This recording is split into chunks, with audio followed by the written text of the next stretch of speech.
Chapter 45-54. If people have laws, then laws will be untraceable. If immortals have laws, then laws will be unsystematic.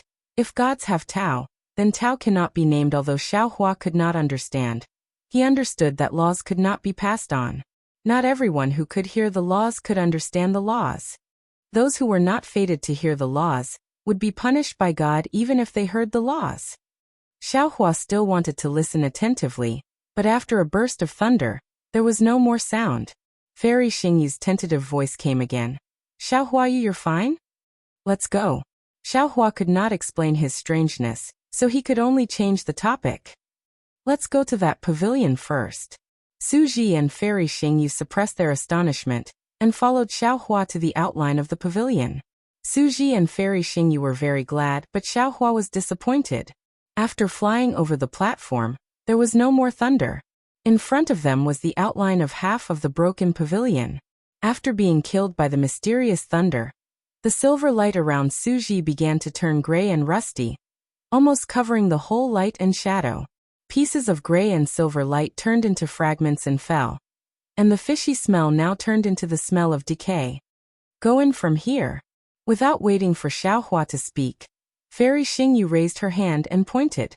Her entire right hand left her body and landed on a part of the silhouette. The silver light made a sizzling sound and turned into a very complicated pattern of a palace door in the darkness of the huge silhouette. Puff! Fairy Xingyu spat out a mouthful of immortal spirit qi. The door of the palace with only a pattern opened, and a primitive aura fell from inside. Of course, the situation inside the palace could not be seen clearly from outside the door. However, when Xiaohua flew in with Su Ji and Fairy Xingyu, it was an eye-opener for him, because there was a huge starry sky above the palace. This starry sky was different from before. It was not densely covered with stars. Instead, there were 12 groups of stars that formed a strange star formation above the starry sky. Xiaohua could not understand these star formations. He asked in confusion, "Senior, is this the star map of your immortal world?" "That's right." Fairy Xingyu nodded and said, "There is a starry sky in the immortal world like this.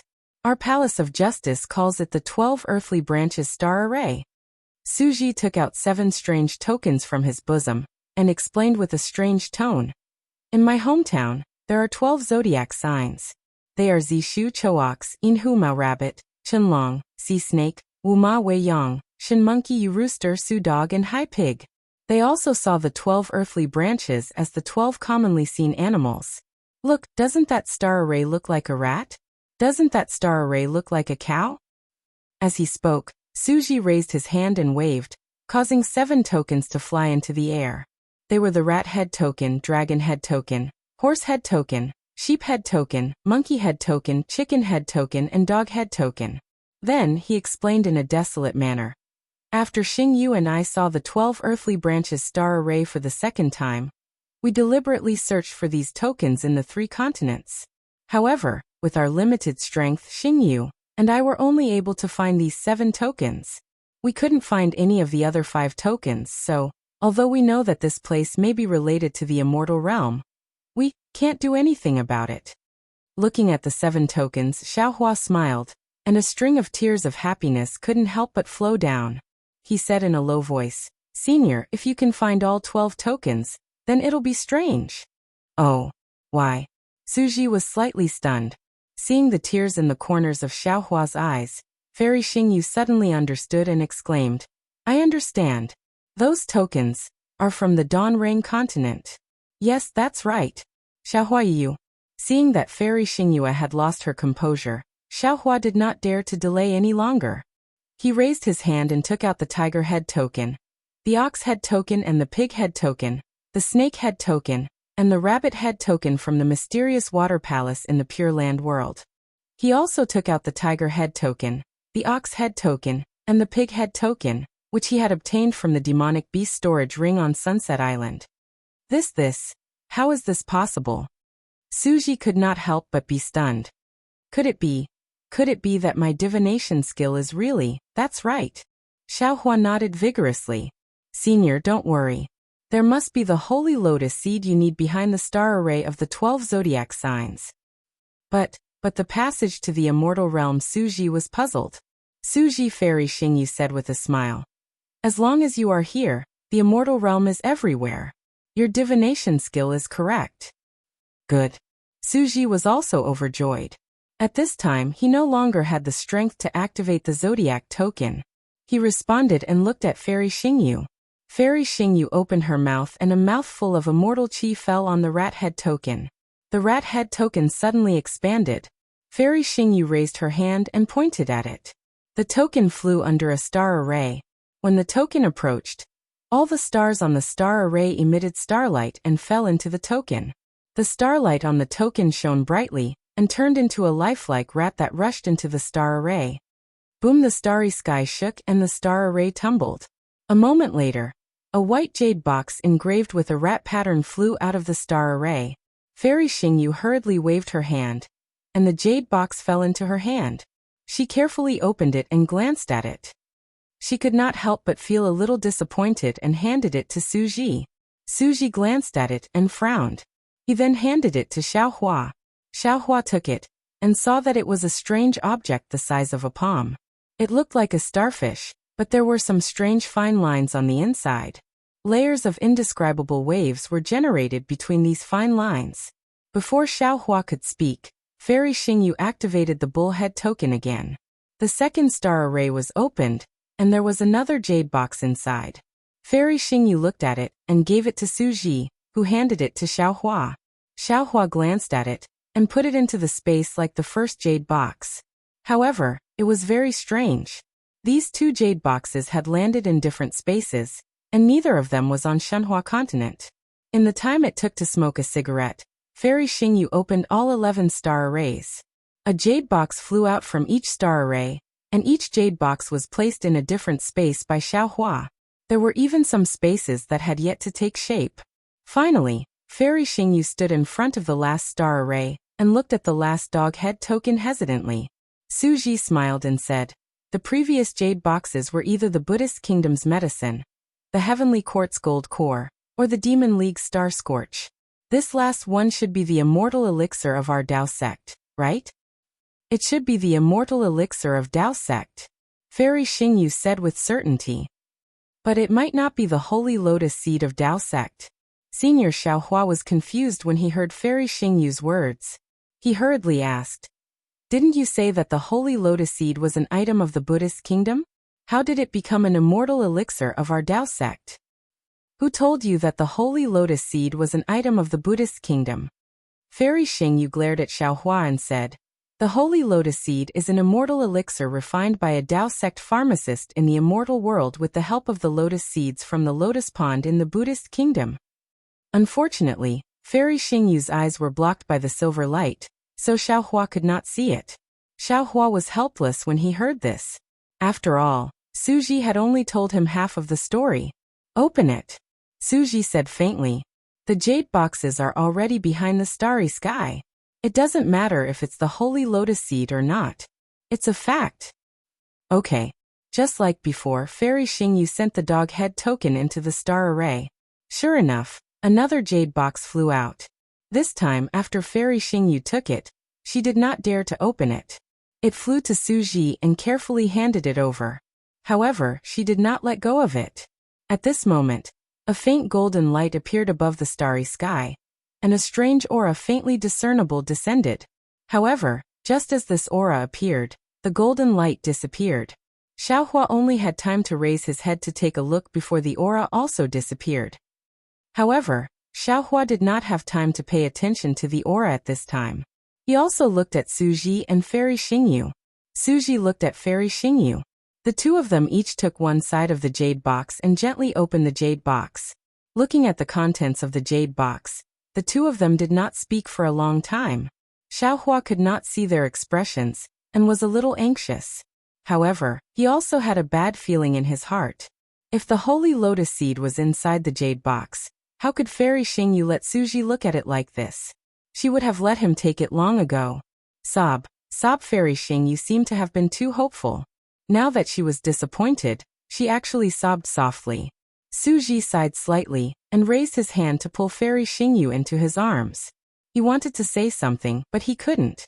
He only patted Fairy Xingyu's back. After a while, Fairy Xingyu raised her head from Suji's arms and said, Suji, is our luck really that bad? After so many years of searching for the Star Moon Palace, it was all in vain in the end? With you, how could it be all in vain? Suji replied. Alas, Fairy Xingyu sighed. Looking at the jade box in Suji's hand, she said, This clear feather elixir has benefited Xiaohua again. Haha, Xiaohua's luck is better than ours, Suji said and handed the jade box to Xiaohua. Xiaohua, this is the clear feather elixir used by the mortal fairies in the immortal world. Your strength is now only at the middle of the 9th level of origin power. If you want to cultivate to the upper level, it will take at most 50,000 years, at least 10,000 years. Of course, we can't rule out that you have other opportunities to shorten this time. As for this clear feather elixir, if your cultivation is stable and your realm surpasses your strength, you can take it. It will probably only take a few years for you to reach the highest realm in the 3 continents. Remember, this elixir contains the immortal spiritual qi of the immortal world. If you haven't reached the late stage of the Mahayana realm, don't take it. Oh, in addition, among the things I gave you, there is a coarse grass talisman. I refined it myself to suppress your strength. If it is not appropriate for you to take this elixir, you can use the coarse grass talisman to suppress it. Chapter 45-55. Yes, thank you, Senior. Xiaohua took the jade box and glanced at it. He was stunned for a moment before he casually stored it in his space. Sure enough, the location of the jade box was the same as the gold core that Xiaohua had obtained earlier. In addition, the things I obtained earlier were also items from the Buddhist Kingdom and the Demon League. They have similar effects as the clear feather pill. There are records of these in Xingyue's moon-embracing palace. You'll know after you take a look. Suji added. In the future, I hope you can help me take care of Xingyue. Suji, hearing Suji's words, Fairy Xingyue was displeased. She interrupted Suji and was about to speak. Xiaohua hurriedly asked, Senior, the holy lotus seed, shut up first. Fairy Xingyue said. Wait for me to finish. How could Xiaohua wait for Fairy Xingyue to finish speaking? He waved his hand and took out the mysterious gold core he had obtained in the stacked jade legacy realm. He said, Senior, take a look and see if this thing is useful. Seeing the mysterious golden pill fall into the starry sky, it immediately turned into a flame that was dozens of feet wide. On the surface of the flame, tens of thousands of tiny vortexes rapidly expanded, each becoming the size of a thumb. Moreover, these vortexes produced a powerful suction force. Strands of needle-like power of the stars and moon were sucked into these vortexes. The suction force of this pill was so strong that it was as if a giant hand had grabbed the space within 100 feet, causing it to distort intensely. Within the distorted space, mysterious runes flew out from the vortexes. These runes slowly flowed in the flame's threads, and their trajectories looked mysterious. Holy lotus seed? Fairy Xingyue screamed as if she had seen a ghost. Her voice was like thunder, shaking the entire starry sky. Fairy Xingyue's silver figure broke free from the control of the star veil, and rushed out hundreds of feet in an instant. You Shao. Xiaohua, even someone as calm as Suji, could not hide his excitement. He stuttered and asked, This holy lotus seed, where did you get it? Fairy Xingyu, who had regained her senses, immediately emitted a silver light that soared into the sky. She recklessly shrouded the area within 1,000 feet of the holy lotus seed. She believed that if there were any changes at this time, even if Xiaohua wanted to touch the holy lotus seed, Fairy Xingyu would mercilessly deliver a fatal blow. Suji! Fairy Xingyu shouted. Who cares where it came from? Take it quickly. Senior. Xiaohua knew that Suji was a person of noble character. He definitely wouldn't eat food that was given to him for free. He bowed and said, Senior, please be at ease. This pill was obtained by Junior from the Dragon Island's training space. Its origin is clean. This is also this Junior's sincere filial piety towards you. Good child, good child, good child. Suji said good a few times, and the silver brilliance around him, which was mostly grayish-black, also soared into the sky. A fishy smell immediately filled the entire starry sky. As Suji's body expanded to 3,000 meters in size, Layers of scattered light fragments rolled down from his body like waves. Wherever these light fragments landed, all things withered, and even space turned gray and collapsed. When Suji's figure landed, Xiaohua saw that the silver light covering his head had emerged from the grayish-black color. Although the silver light was still shining, wisps of grayish-black color seeped into his head as if they were poisoned. The rust spots that had previously covered the immortal mark were now connected, like a strange beast that wanted to devour the immortal mark. Suji opened his mouth, and a mouthful of immortal spiritual qi landed on the sacred lotus seed that had turned into flames. Woo! With a sound, half of the flames were extinguished. The runes in the flames suddenly rushed out from the immortal spiritual qi and entangled with the flames. Seeing this, Suji spat out another mouthful of immortal spiritual qi. Huff! This time, the flames were even weaker, and the runes emitted a silver light. Buzz! The space where the sacred lotus seed was located began to vibrate, and a light shadow shaped like a lotus seed emerged from the silver light. Suji didn't dare to be negligent. He formed a series of seals with his silver-gray hands, and several immortal techniques turned into thunderbolts and landed on the sacred lotus seed. Ayo. In the distorted space near the sacred lotus seed, the wails of gods and ghosts were suddenly heard. Wisps of pitch-black devil qi mixed with holy Buddhist light emerged from the space and frantically poured into the sacred lotus seed's flames. Sizzle. The flames were immediately extinguished, and it turned back into the stardust-like pill that Xiaohua had seen in the Dragon Domain's mezzanine. Huff!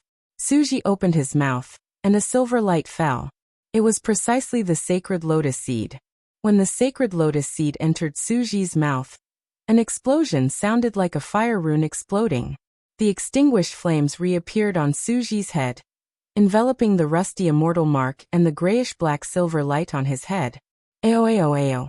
In the flames, a devilish sound was heard, and devils bared their fangs and brandished their claws as they danced with the sound. Namo Amitabha Buddha, Namo Amitabha Buddha. Along with the devilish sound, there were Buddhist chants.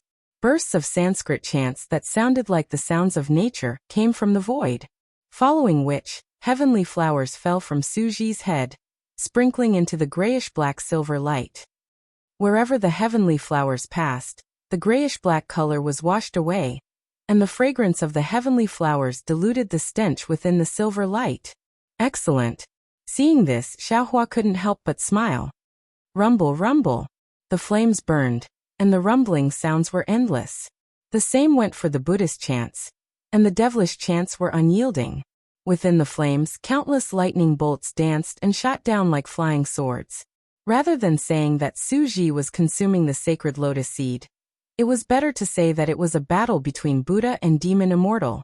However, after the time it took to brew a cup of tea, the lights and shadows continued to flicker, and the rumbling sounds continued. However, the flames were still on Suji's head, and did not spread down. On Suji's body, the grayish-black color was still deepening, and fragments of light continued to fall. Although Xiaohua didn't understand, he could clearly see that Suji's body was becoming fainter and fainter. Damn it! Xiaohua suddenly understood something, and cursed inwardly. This is the 3 continents. Although it's in Star Moon Palace, without sufficient immortal qi, the sacred lotus seed can't be used to its full potential. Moreover, Suji has been injured for so many years. Without the support of immortal qi, the sacred lotus seed won't be able to heal his injuries. If Suji's injuries aren't good, the immortal's 3rd decay won't be able to stop it. Since Xiaohua thought of it, Fairy Xingyu naturally thought of it as well. High in the sky, there was a clear clang. An extremely bright silver light flashed between Fairy Xingyu's eyebrows. This silver light was like a bright star, illuminating the entire starry sky. Woo! The silver light was like a star, flying out from between Fairy Xingyu's eyebrows and crashing down on Suji. As the silver star rushed out, Fairy Xingyu's silver body suddenly became much fainter. As the silver star fell, the space rumbled, and layers of spatial ripples rippled in the starry sky. Boom! A moment later, the silver star fell into the flames, making a loud noise. The intensity of the flames suddenly increased. In particular, the silver light swords in the flames shot out in all directions like a sword net. enveloping the space within a radius of 3,000 feet. Under the sword net, more than half of the grayish-black color was destroyed. Through the flames, Xiaohua could already see that the grayish-black spots in the immortal mark had been burned and broken. However, these spots were still struggling tenaciously in the demonic qi and howling, as if they were going to fight back. Senior. Xiaohua laughed heartily and put his palms together. I'm here to help you. As he spoke, golden light burst out from Xiaohua's body, and his figure slowly grew. When he was more than 1,000 feet tall, Xiaohua chanted again. Namo Mithriya Buddha, by my command. As Xiaohua used the seventh divine ability of the Buddhist sect's 9 syllables Sanskrit incantation, the Buddha's aura in the nearby void shone brightly. This Buddha's aura condensed into the shape of water waves, surging from all directions and pouring into the flames. Moreover, in the Buddhist light, Xiaohua secretly ordered the demon Venerable Shi to separate a wisp of demonic sense, which turned into a devil and flew in. Z. The 9 syllables mantra, Lai, was really a Buddhist purification. Xiaohua used the Buddhist power of the world-honored Buddha Mithriya to purify it. The water-like Buddhist light had already destroyed most of the demonic qi in the rust spots.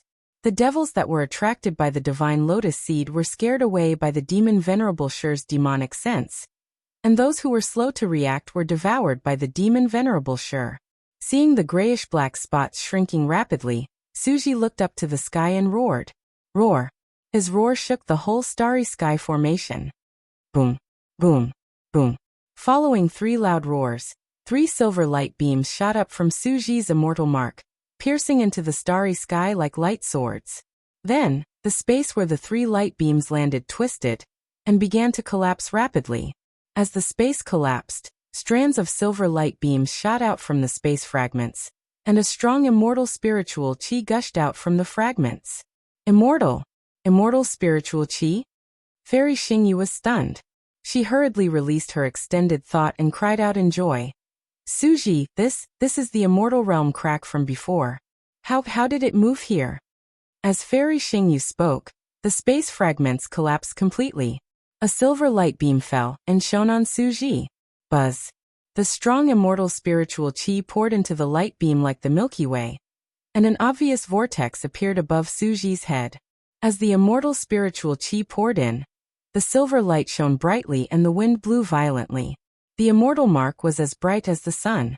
Although Xiaohua could not see the spots in the silver light clearly, he could see the flames spreading rapidly below Suji's body. Wherever the flames went, the grayish-black spots were immediately burned away. The extremely thin silver light was also visible to the naked eye. Xiaohua was relieved. He withdrew his Buddhist divine sense, but did not withdraw his Dharma body. He stood by the side with a smile. Chapter 45-56. The Saint Lotus Seed was indeed the Saint Lotus Seed. In the time it took to drink a cup of tea, the flames had already reached the bottom of Suji's feet. As the flames passed, a transparent, sparkling, and radiant silver shell appeared in front of Xiaohua. The threatening aura of the shell was unobstructed as it tumbled in the air. The golden light around Xiaohua was unable to resist this aura and unconsciously retreated. He was already more than 100 miles away, and under the silver light, Xiaohua's figure was still moving further away. Boom! The flame fell under Suji's feet, turned into a lotus seed, and once again swirled toward Suji's head. In just a few breaths' time, the lotus seed flame had reached Suji's immortal mark. Swoosh! All the aura and brilliance of the flame converged into the immortal mark. Boom! Another ball of aura rushed out from the immortal mark and fell into the lotus seed flame. Boom! A stream of light appeared on Suji's immortal mark again. It was obviously different from before. The moment the stream of light disappeared, the light pillar that seemed to pierce through heaven and earth slowly shrank. The crack in the starry sky began to slowly close. Suji, seeing this, Fairy Xingyu hurriedly rushed toward the light pillar. She urged, "Quick, this is our last chance to return to the immortal realm." "Okay," Suji replied. He raised his hand and made a grabbing motion. Clang! The lotus flames floating above his head condensed together and turned into a silver lotus seed. Suji moved his body into the silver light pillar.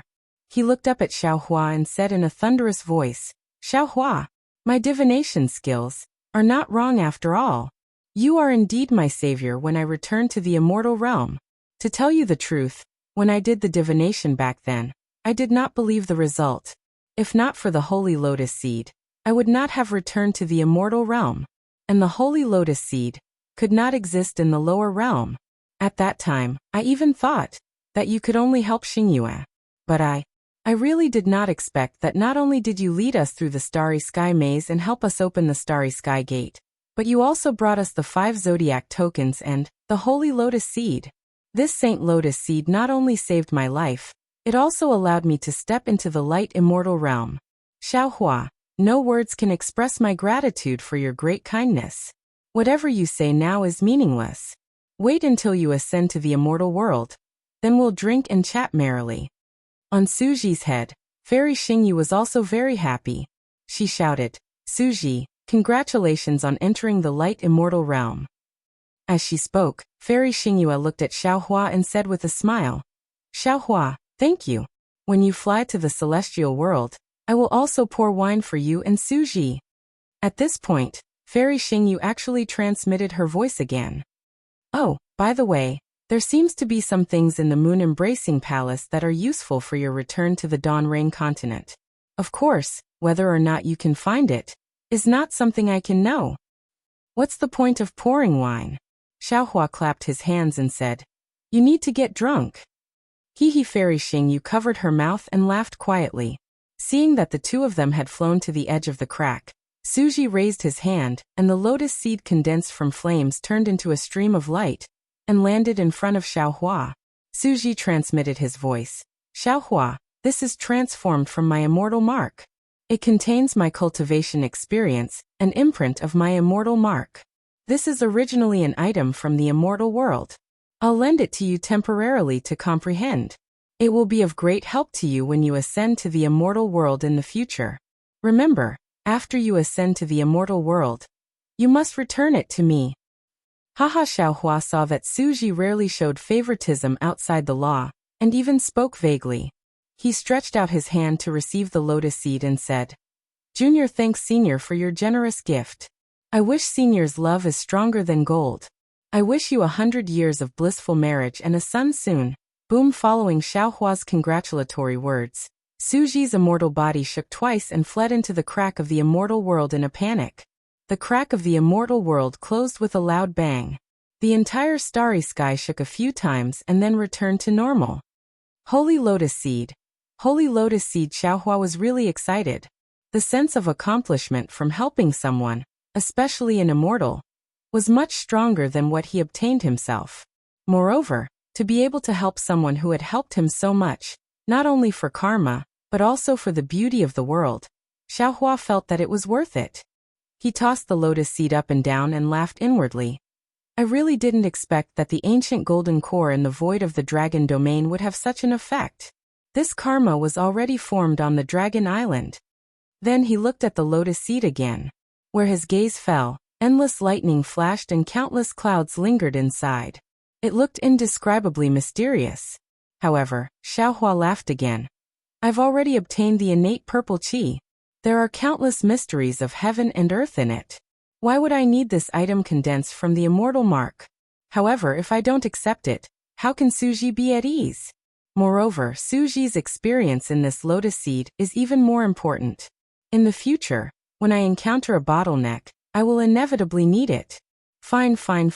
This item will be my fortune gate's cornerstone treasure. With that, Xiaohua sent the lotus seed into the Shenhua continent. Strangely enough, wherever the lotus seed landed, the immortal slaying stage fragment would release lightning, attracting the lotus seed to the side. Wherever the lightning struck, the lotus seed would release boundless clouds that shrouded the immortal slaying stage. Following that, strands of cloud slowly descended from the sky above the Shenhua continent, shrouding the entire Shenhua continent. Each strand of cloud contained the aura of immortal marks. Any fortune gate disciple on the Shenhua continent who was fated to obtain these strands of cloud would open a door to the heavens. In the future, these disciples' futures would be immeasurable. After putting away the lotus seed, Xiaohua stretched lazily and muttered to himself. Since entering the Star Moon Palace, I can be considered to have experienced life and death. Now he could finally take a break. My trip to the Star Moon Palace is over. Thinking about it, this Xiao has also obtained quite a lot. Not to mention the clear feather pill that Senior Su gave to this Xiao. Even the other 11 strange things are all useful. This Xiao will find a place to eat this clear feather pill first. His granny, even the Grand Mist ancestor, came to the Star Moon Palace. I feel uneasy. If it weren't for Senior Su, I definitely wouldn't have let that guy in so easily. He dared to scheme against my fortune gate. How could I let him off so easily? Thinking of the place where he had taken the clear feather pill, Xiaohua naturally thought of the starry sky. He raised his eyes and looked at the starry sky. The 12 star arrays where the 12 zodiac tokens had landed had already disappeared. Now the entire starry sky was empty, and there were no stars flashing. Xiaohua did not even think about it.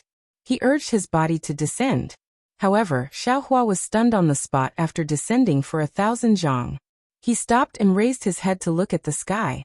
He rubbed his chin and thought to himself, the 12 zodiac tokens broke the 12 star arrays, and 12 jade boxes flew out from the star arrays. If the star arrays are completely broken, the starry sky will return to its original state, right? Not to mention, after the last jade box flew out, there was a mysterious aura in the space. Although that aura disappeared in a flash, it felt familiar to me. However, at that time, I was only focused on checking if there was a holy lotus seed inside the jade box. Moreover, the entire space was torn apart by the immortal world's crack, and that aura disappeared. Could it be that there is something strange in this space? Could it be that these 12 star arrays are just a cover? Thinking of this, Xiaohua's eyes shone brightly. He rushed into the space and released his divine sense to explore inch by inch. Unfortunately, Xiaohua didn't find anything even after looking for half an hour. Because the space was like the vault of heaven, unreachable and boundless, Xiaohua's divine sense couldn't reach it. The 12 star arrays were empty, no different from the void. Could it be that I was wrong? Xiaohua frowned. Or my feeling just now was wrong? A moment later, Xiaohua opened his delusion breaker Dharma eye and scanned his surroundings. At this time, Xiaohua's eyes were blurred. Bursts of stinging pain were transmitted to his mind from his eyes and into the mysterious dark clouds. Xiaohua couldn't bear it. However, in his blurry eyes, except for the place where the golden light flashed and some fine time lines, the other places were completely the outline of a palace. There was nothing special. Seeing this, Xiaohua didn't hesitate to teleport straight to the golden light. Unfortunately, this space was really strange. Teleportation seemed to be inferior to flying. After half an hour, Xiaohua arrived at the place where the golden light flashed. Xiaohua looked at his position, and then looked around. A smile appeared at the corner of his mouth. The place where the golden light came from was a space covered by fine time lines.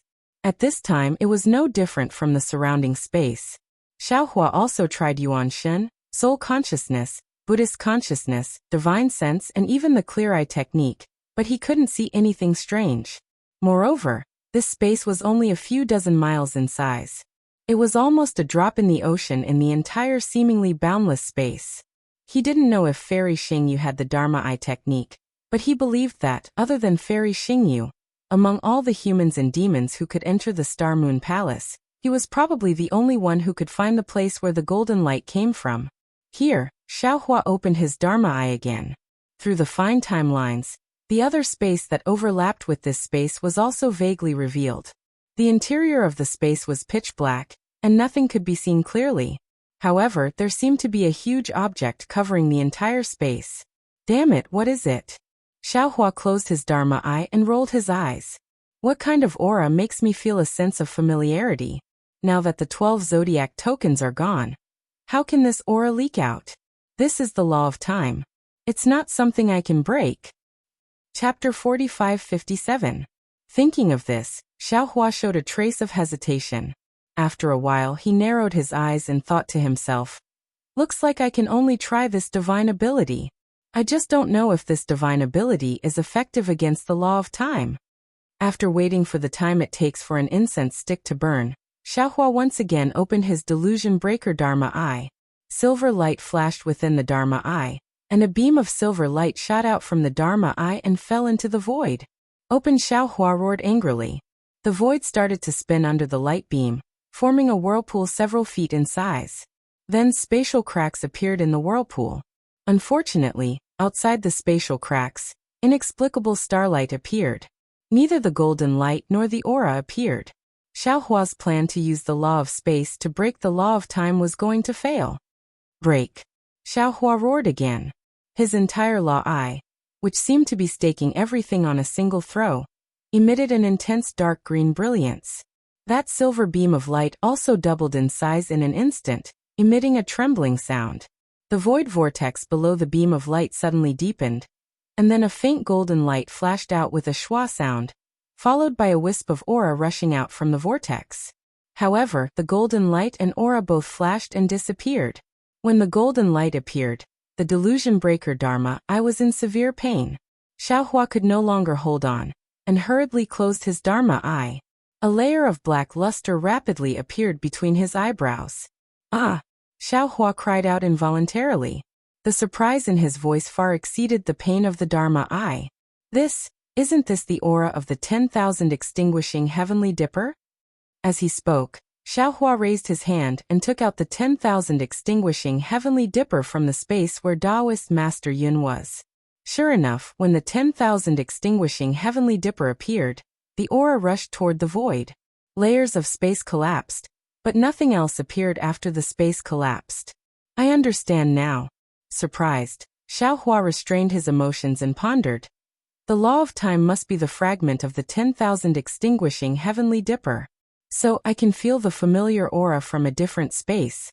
But the fragment is in another space. How can I break through the shackles of time? Speaking of Xiaohua's ability to break through the shackles of time, it was naturally the lightning evasion. Previously, Xiaohua had already tried pushing his lightning evasion to its limits in the Beast Enclosure and Mount Fubo. However, he was still a hair's breadth away from breaking through the timelines, and this hair's breadth should be an intrinsic difference. How could Xiaohua possibly break through it? Perhaps it wouldn't have worked before.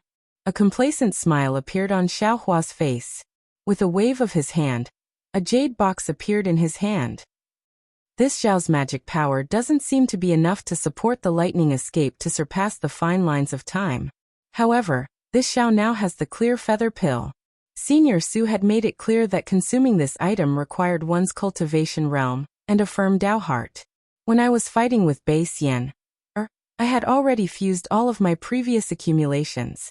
Now that I lack time, this clear feather pill is naturally the best choice. And now, this Xiao wants to rely on magic power to activate the lightning escape technique to compete with the laws of time. Isn't this the same as using the medicinal effects of the clear feather pill? Wouldn't he be able to use the law of time to eliminate the hidden dangers of the clear feather pill? Haha, this Xiao is a genius. This is a way to kill two birds with one stone. Thinking of this, Xiaohua took out the clear feather pill from the jade box and placed it in his mouth.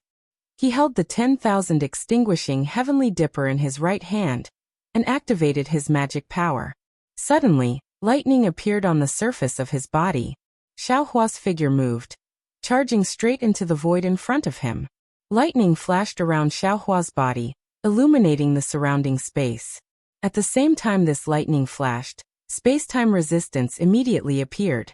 It was as if a surging wave was surging from all directions, annihilating Xiaohua's entire body. There was no difference from before. Soon, Xiaohua's body began to slowly move, for layers of shadows appeared. Immediately after, Xiaohua's body turned into 1,000 feet of lightning. Moreover, the lightning became illusory, twisted, and broke into dozens of pieces. At the same time, the rumbling sound of thunder was also elongated, gradually penetrating deep into the void. The lightning suddenly trembled. Within the lightning, Xiaohua's body turned into 132 million illusory dots. These dots of light rapidly flew back and forth and gradually merged into the void. When only 30% of the illusory dots remained, Xiaohua felt that his body was empty. All of the illusory dots began to tremble violently. Xiaohua didn't hesitate to flip his tongue. The clear feather pill turned into spiritual liquid and fell into his body. Boom! The clear feather pill that fell into Xiaohua's body was different from ordinary pills. Waves of incomparably powerful medicinal effects were born from the medicinal liquid. Like a surging tide, they rushed into every part of Xiaohua's body. Xiaohua didn't dare to be negligent. He hurriedly urged his cultivation method to refine the medicinal effects. The clear feather pill was really overbearing. Not only did the refined true essence contain immortal spiritual energy, but it also contained the mysteries of heaven and earth. This true essence entered Xiaohua's meridians and pushed Xiaohua's cultivation to the late stage of the Mahayana realm. On the other hand, it entered the scattered nascent soul, causing the scattered nascent soul to rapidly expand. Bursts of tiny purple lightning appeared in the void and tore the already extremely distorted void into pieces. Moreover, a powerful pressure was emitted from these lightning threads and spread in all directions. As Xiaohua's cultivation increased, this pressure also rose steadily.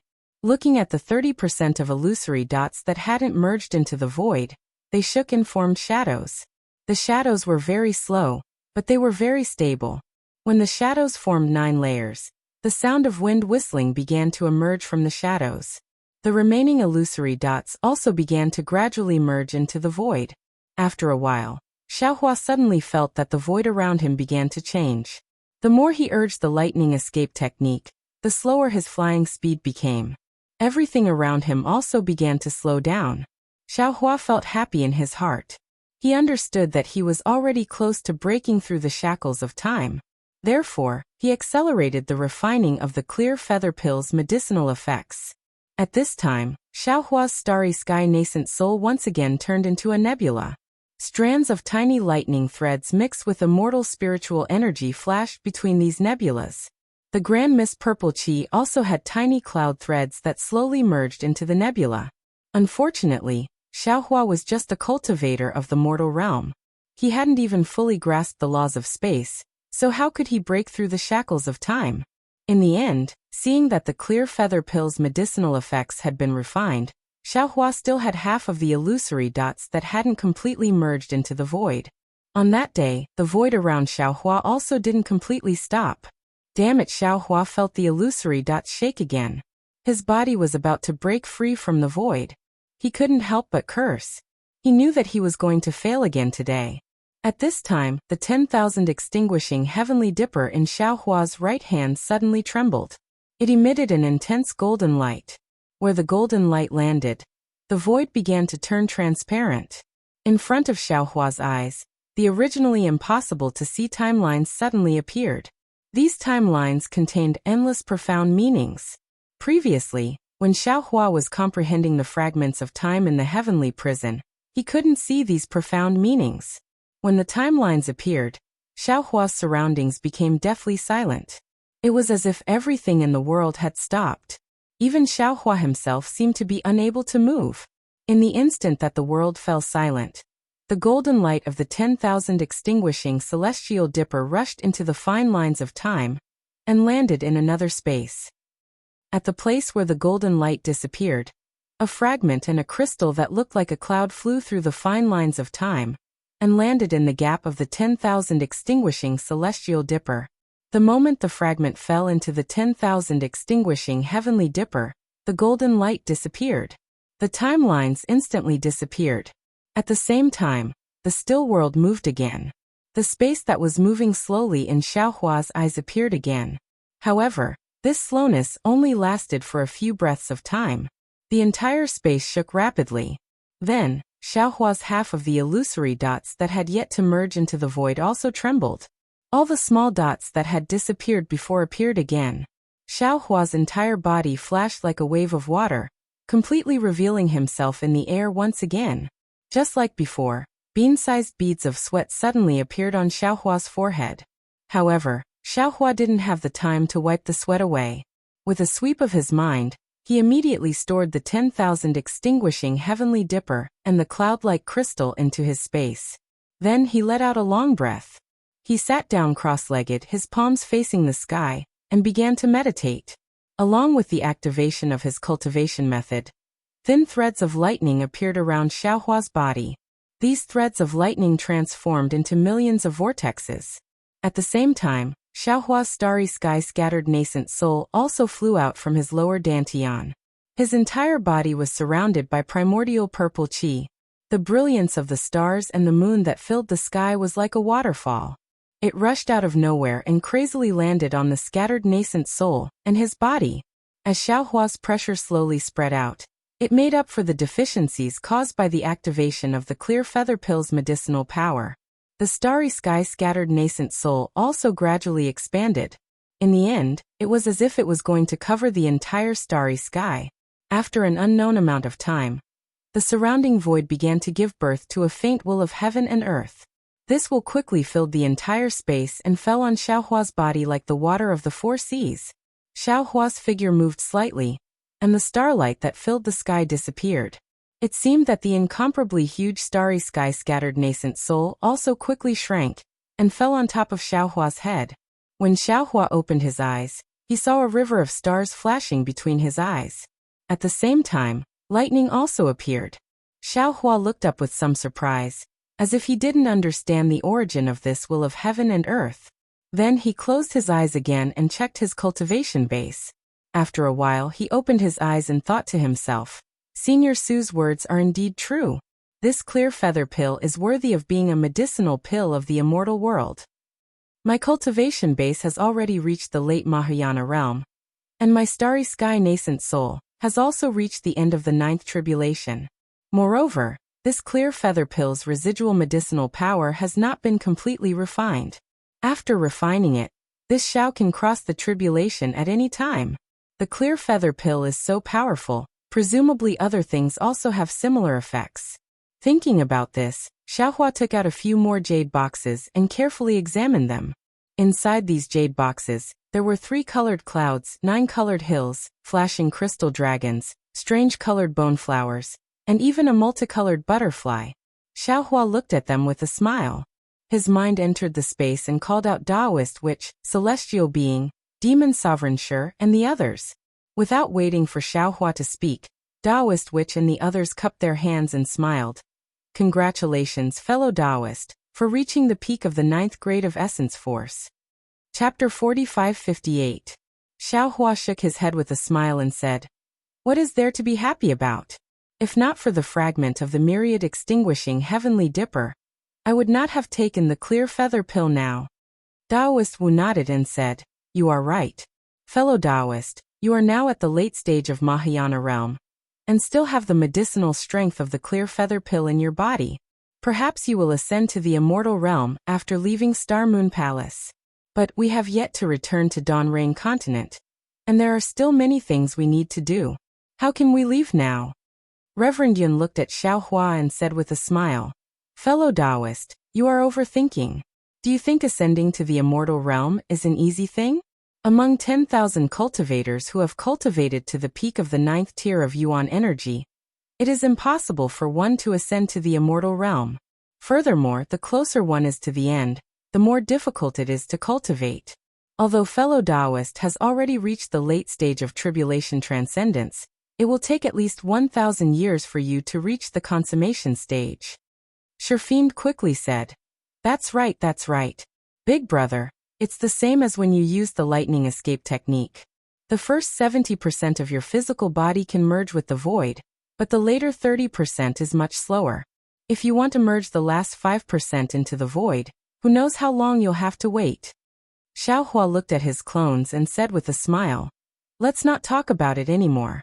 In any case, I have made great progress in my overall strength, so we should not neglect it anymore. Then he pointed at the jade box hovering in the air and said with a smile, This is a treasure I obtained together with the clear feather pill. If nothing goes wrong, it should be able to help you in your cultivation. Fellow Taoists, please take a look at it, as it is what you need. Reverend Yun gave it a look, then grabbed it with his dragon claw. It was the glittering crystal dragon, and he said, You don't have to look at it anymore. It must be I. The Celestial frowned and looked at this and that. Finally, he grabbed the small 9-colored mountain with his big hand. He squinted his eyes and looked at it for a moment, then nodded and said, This is it. Although I don't know what it is, the aura in it is very familiar. I think after refining it, my overall strength will catch up with fellow Taoist. Taoist Witch smiled faintly. Without any hesitation, he extended his arm and took the strange-colored bone flower in his hand. Like Reverend Yin, there's no need for me to look at it any longer. This thing is definitely mine. It's just that I don't know how helpful it will be to I's cultivation after refining it. Big Brother Demon Venerable sure was a little envious.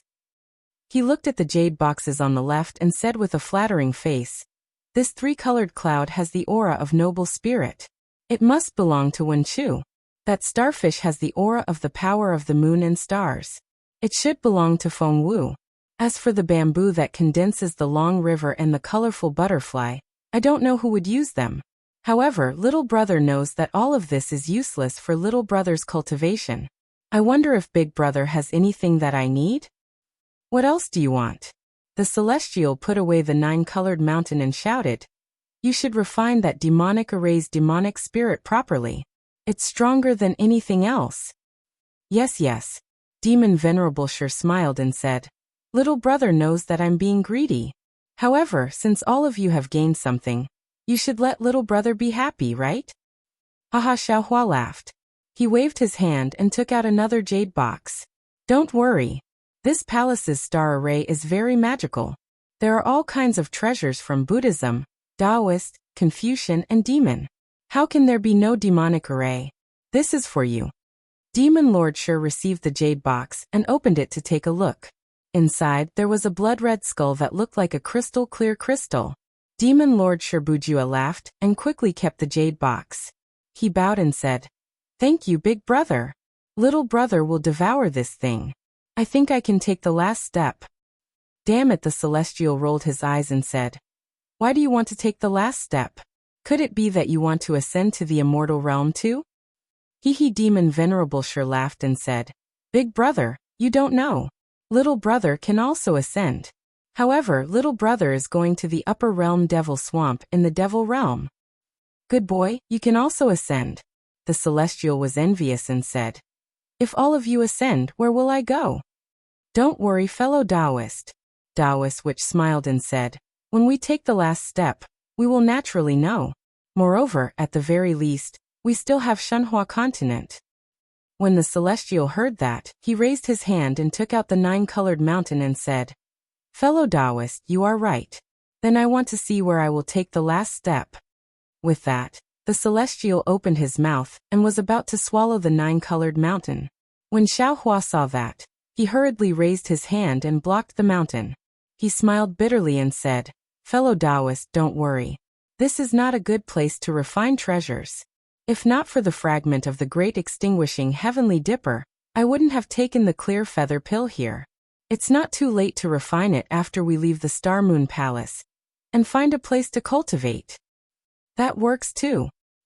When the Celestial heard that, he kept the 9-colored mountain and said, "That's right, the cloud-like crystal chip with the fragment of the great extinguishing heavenly dipper seems to be the secret technique to refine the great extinguishing heavenly dipper. I want to study it." "Very good." Xiaohua smiled and handed the crystal chip to the Celestial. "I'll leave it to you to study it."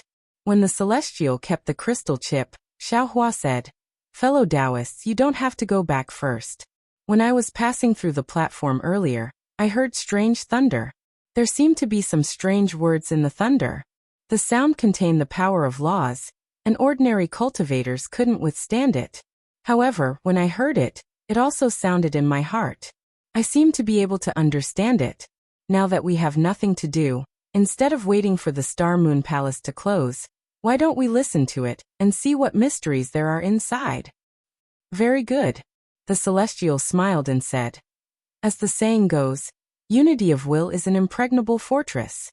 We will also help you to study it." "Unity of will is an impregnable fortress?" Taoist Sorcerer smiled and asked, "This phrase doesn't seem to be appropriate here." "Haha, who cares if it's appropriate or not? I'll go listen to it first." Xiaohua laughed. His figure flashed and landed at the place where he came from earlier. The Celestial and the others followed behind him. After exiting the palace door condensed from silver light, they saw the greenish-white platform again. It was also as dark and cold as usual, as if everything that happened in the pavilion had nothing to do with the outside world. Even if a crack was torn in the immortal world, and the two exiled immortals had returned to the immortal world, they couldn't raise a trace of light in this darkness. Xiao Hua and the others stood in front of the pavilion and looked around. There were also some light silhouettes in the shadows in the distance, but they couldn't see what they looked like clearly.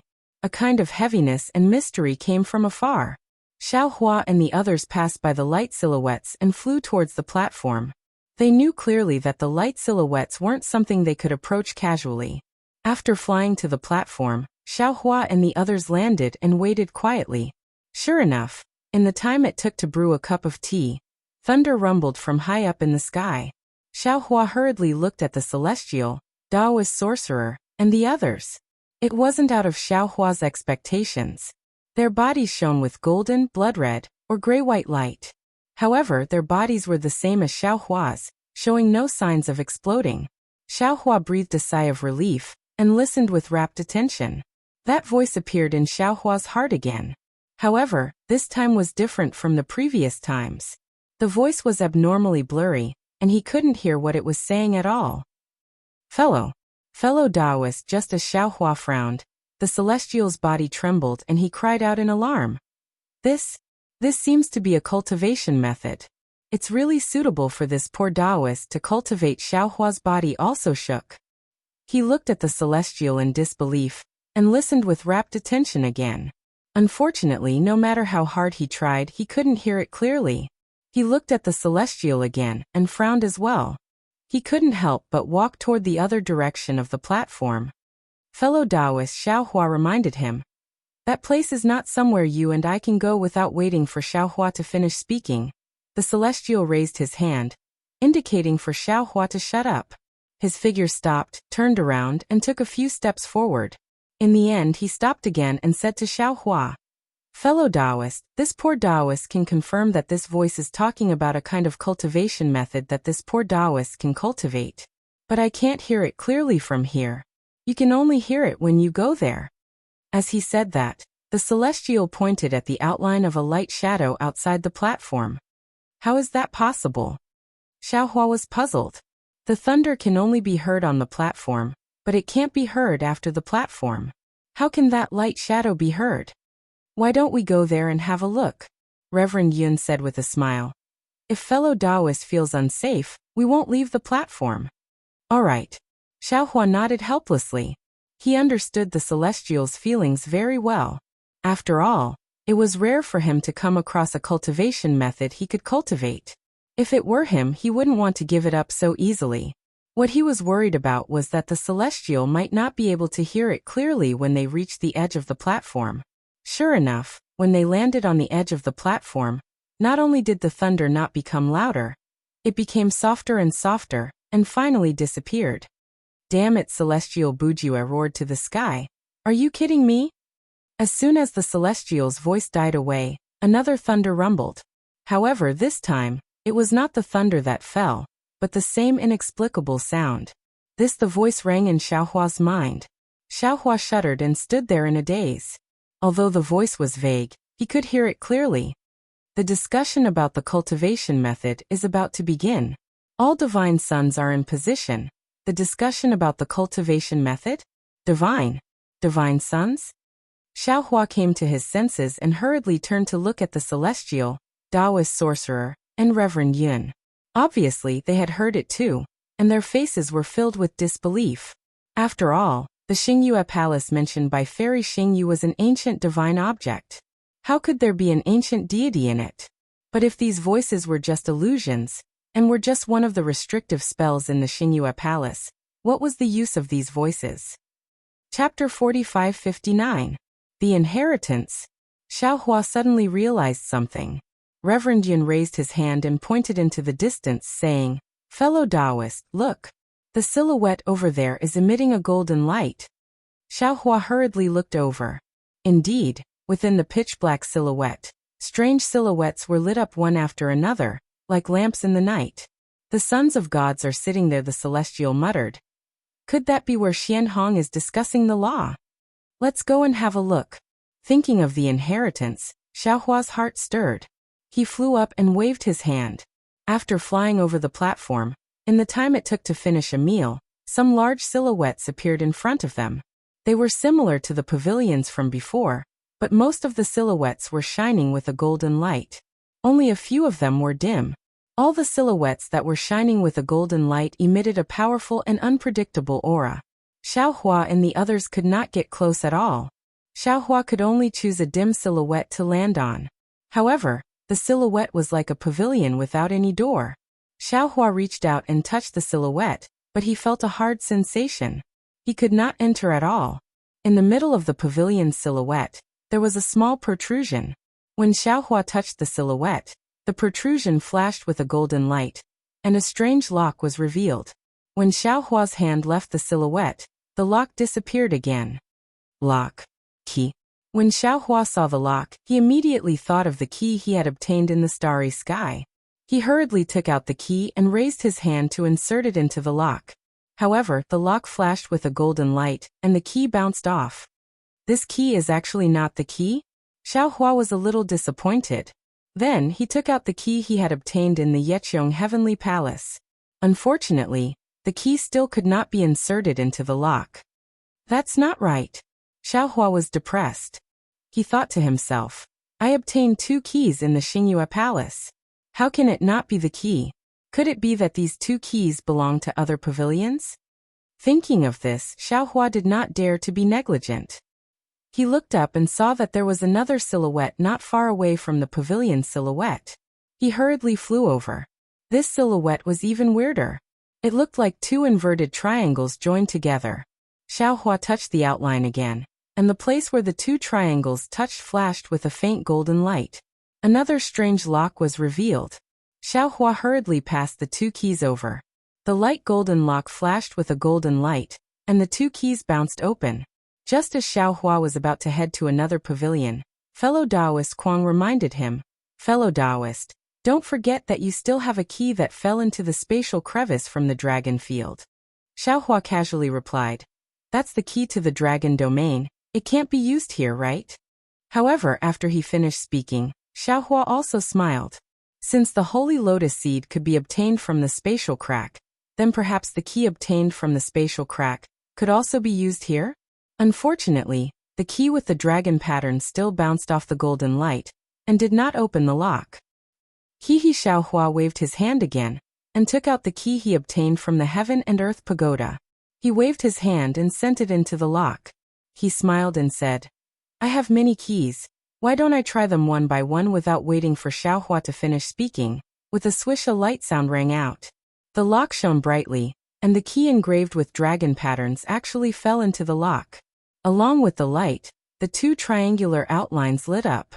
At the same time that the lock entered the outline, layer upon layer of dragon patterns appeared in front of Xiaohua's eyes. Xiaohua reached out his hand and pushed. The originally solid outline had already disappeared, and his hand sank into it.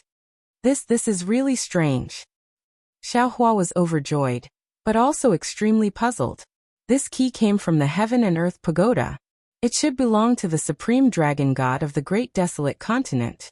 How can his key open this pavilion of the Star Moon Palace? Could it be that supreme dragon god is the ancient almighty who refined this Star Moon Palace? However, Xiaohua could not think too much at this moment. Under the urging of celestial being, Xiaohua stepped forward and flew into the 2 triangular pavilions. Inside the pavilions was the ocean.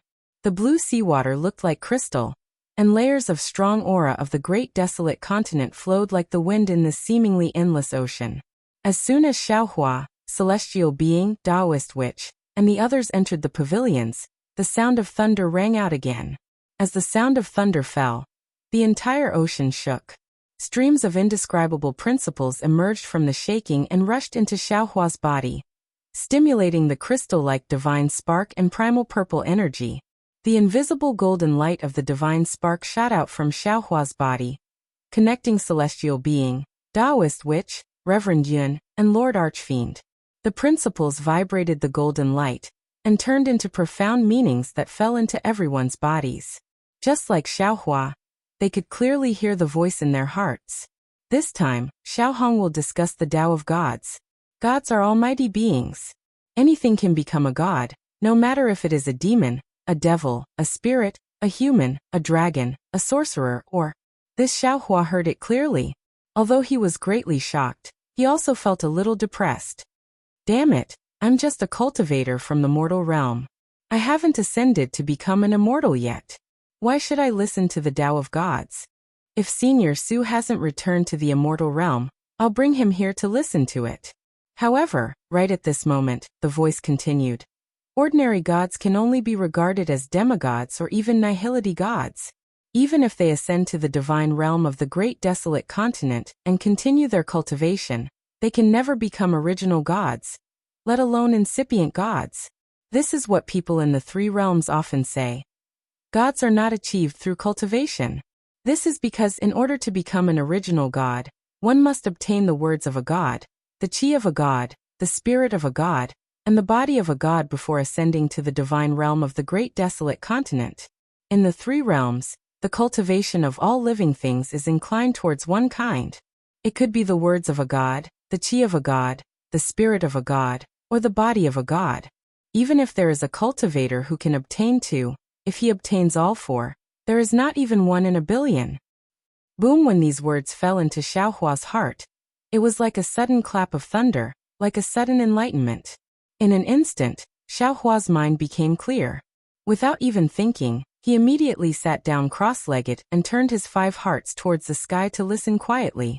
The Tao of gods, even if he didn't understand it, he still had to listen. This was a once-in-a-lifetime opportunity. The ancient great sorcerers cultivated the green seal script and obtained the words of a god. The ancient great scholars cultivated the inscription script and obtained the chi of a god. The ancient Buddha cultivated the golden seal script and obtained the spirit of a god. If a cultivator has these three, he can ascend to the divine realm of the great desolate continent. As for the body of a god, it is the primal chaos body after all. It is rare even in the divine realm of the great desolate continent. If a son of God wants to become an incipient god, he has to refine his body with the chaotic energy before he ascends to the divine realm of the great desolate continent. Even a demigod in the divine realm of the great desolate continent can hardly survive after falling into the chaos, let alone a cultivator from the lower realm. Therefore, in the divine realm of the great desolate continent, it is easy to cultivate the original god realm, but difficult to cultivate the incipient god realm. At first, Xiaohua's heart was still pounding, and he was even wild with joy. But later on he became intoxicated. These words were not only the truth of the heaven and earth, but also something that Xiaohua would never be able to hear. Moreover, when these words fell into Xiaohua's heart, the heavenly Tao Xiaohua and the karma Xiaohua in the space were intoxicated. Countless profound meanings slowly flowed into Xiaohua's heart. As the words fell into his heart, the truth that was not easy to comprehend also turned into murmuring water. It was the same for Xiaohua, the celestial, Taoist sorcerer, Reverend Yun, and Sure the Exalted. Indescribable ripples were emanating from the bodies of the 4 clones, and dazzling lights were flashing from time to time. When they were intoxicated, the bodies of the 4 clones trembled at the same time. The celestial took out the small 9-colored mountain and slapped it on the top of his head. Immediately, the 9-colored light began to overflow from his head, slowly spreading down his body along with the words. Taoist sorcerer also took out the strange-colored bone flower, opened his mouth, and swallowed it. After that, his body began to tremble as well. Gradually, the trembling turned into a rhythm as he refined the bone flower.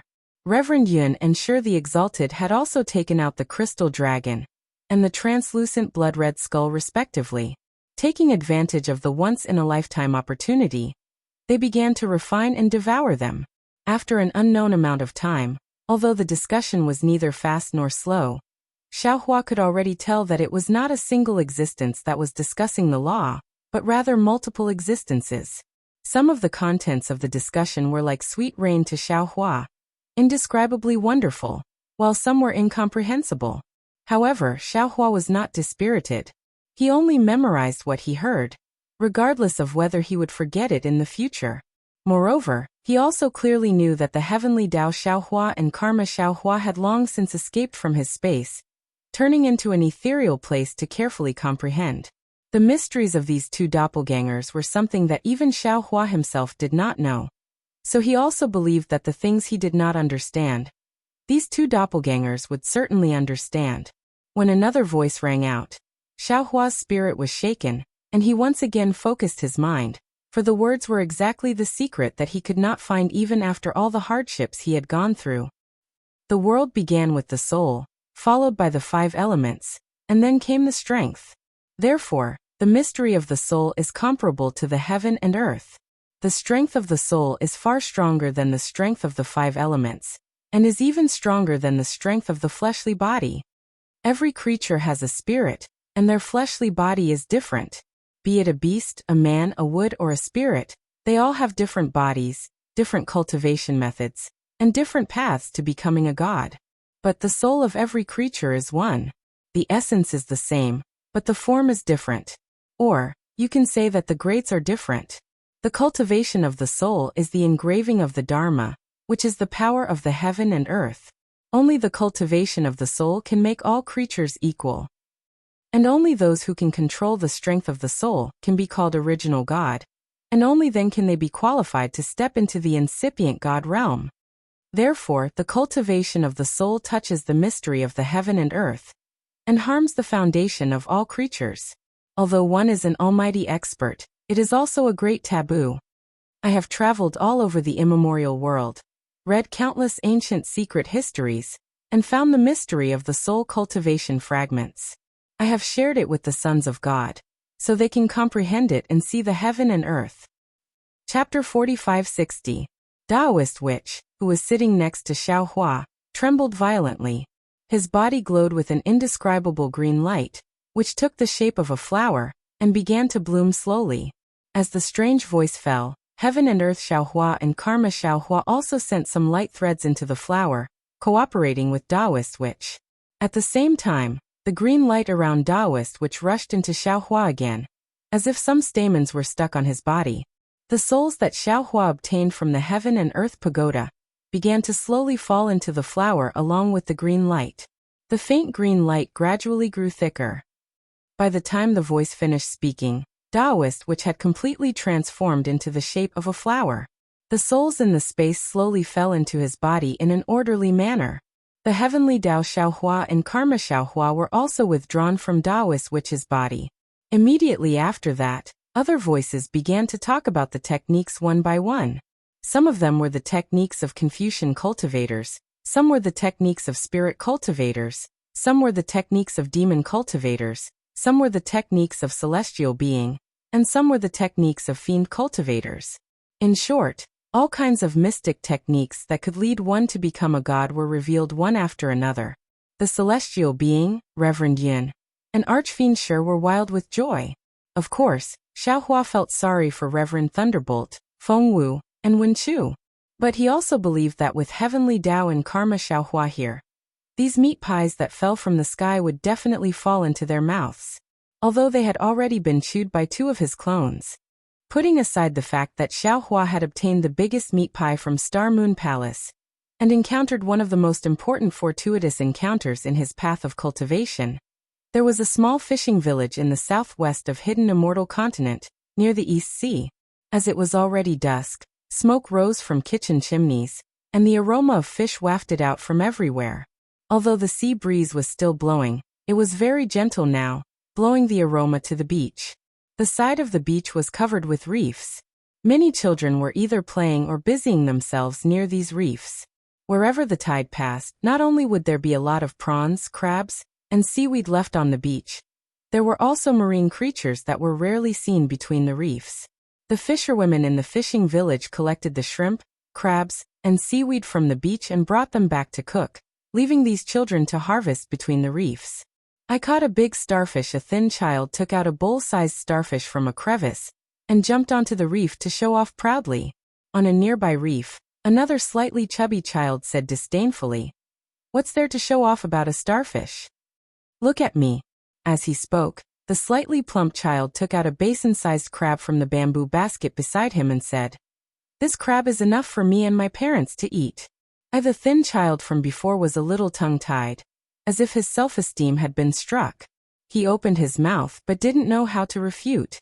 However, when he rolled his eyes, He hurriedly pointed at another child who had buried his head in the rock wall, and remained silent. No matter how big your coral is, it's not as good as the one salted fish boy picked up. I heard that coral can be sold for a lot of copper coins. Tisk, the chubby child, immediately retorted. I'm competing with you in terms of food, not in terms of value. The coral that salted fish boy picked up looks good, but who knows how much it can be sold for in a distant town. A big-headed fish picked up from the grass. She can't even carry it herself. The thin child was anxious. He pointed at a short girl further away and shouted. Hers is also better than yours, however. The thin child had only said half a sentence when he suddenly stopped talking. He looked at where the girl was and froze there in a daze. The slightly plump child naturally didn't hesitate. He looked up at the short girl and shouted, Who said that? However, the slightly plump child was just like the thin child. Before he finished speaking, he was already stunned there. Because where the thin child was pointing, there was not only the thin girl, but also in the west, where the sun was setting. Under the orange clouds, an extremely huge ship slowly floated over from where the tide fell. The ship was so majestic that it was the first time the slightly plump child had seen it in his life. He couldn't help but open his mouth and stand there in a daze, not knowing what to say. The ship floated extremely fast, far faster than the usual ships the children had seen. In just a few minutes, it was already close to the coast. At this moment, the thin child came to his senses and shouted, I saw this ship first. It's bigger than the biggest ship you've seen. Until now, the thin child still hadn't forgotten to compete with the slightly plump child. Pig, I've never seen such a big pig. This. How many years will it take for my family to eat this? The slightly chubby child was obviously a little bigger than the thin child. He threw this kind of boring comparison to the back of his mind, and opened his eyes to look at the big pig lying on the bow of the ship. His eyes flashed with a fervent light as he muttered under his breath. When the thin child heard that, he became anxious again and shouted, I saw this huge pig first too. You can't fight with me. After my father slaughters this pig, he'll give you a tail. The voices of the two children were quite loud and clear. The surrounding children who were busy picking up the sea creatures all heard them and raised their heads. Their little faces were filled with astonishment under the orange sunset. Damn it! At this moment, a thunderous voice sounded above the children's heads. Who dares to eat my meat? You'll be lucky if I don't eat you. Following this voice, boom, the seawater outside the reef suddenly formed a huge wave. A wave in the shape of a pig rushed towards the thin child with a roar. While that frail child cried loudly, the lower half of his clothes had already been soaked by the seawater, and now, a pungent smell of urine wafted over monster. The thin girl in the distance was still the quick-witted one. Seeing this, she hurriedly jumped down from the reef and shouted as she jumped. The monster is coming. The monster is here. The monster is here. The children came to their senses. Their faces turned pale with fright as they moved their little legs. They either jumped off the reefs or jumped out of the sea, all of them running towards the fishing village. However, even though they were scared, their little hands were still tightly gripping the bamboo baskets and other things that they carried with them. Mother! While the thin child, who was so scared that he wet himself, cried loudly and wanted to jump down from the reef. However, his legs had already turned to jelly, and he couldn't move a single step no matter how hard he tried. Besides crying loudly, there was only despair in his eyes. When the chubby child heard the thin child's cries, he subconsciously slowed down his steps. However, when he saw the huge tide behind the reef, the fear in his eyes grew stronger. He no longer dared to hesitate. He turned around and ran towards the fishing village while shouting, The monsters are here. Dan has been eaten by the monsters. The girl named Mao Chao was the first to land on the beach and run away. When she saw Erden lying on the reef, she turned back without any hesitation and ran towards the reef. After running for a few steps, she threw down the bamboo basket in her hand. Where the bamboo basket fell, several big crabs fell out. They waved their pincers and fled into the seawater horizontally. How could Mao Chao be faster than the wave? Before she could get close to the reef, the pig-shaped wave had already reached the reef. Mao Chao shouted, Erden, jump down. Erden cried and said the word, I a few times. In the end, he couldn't say a complete sentence. Boom! The pig-shaped wave fell from the sky and smashed onto Erden's head. Seeing that Erden was about to be swept away, Mao Chao's eyes were also filled with despair. This was because the wave was so big that it seemed to cover the entire sky. If the wave fell, she would also be swept away, not to mention that there was a pig-shaped monster hiding in the wave. Just as Erden and Mao Chao were in despair, the huge pig-shaped wave condensed in the air.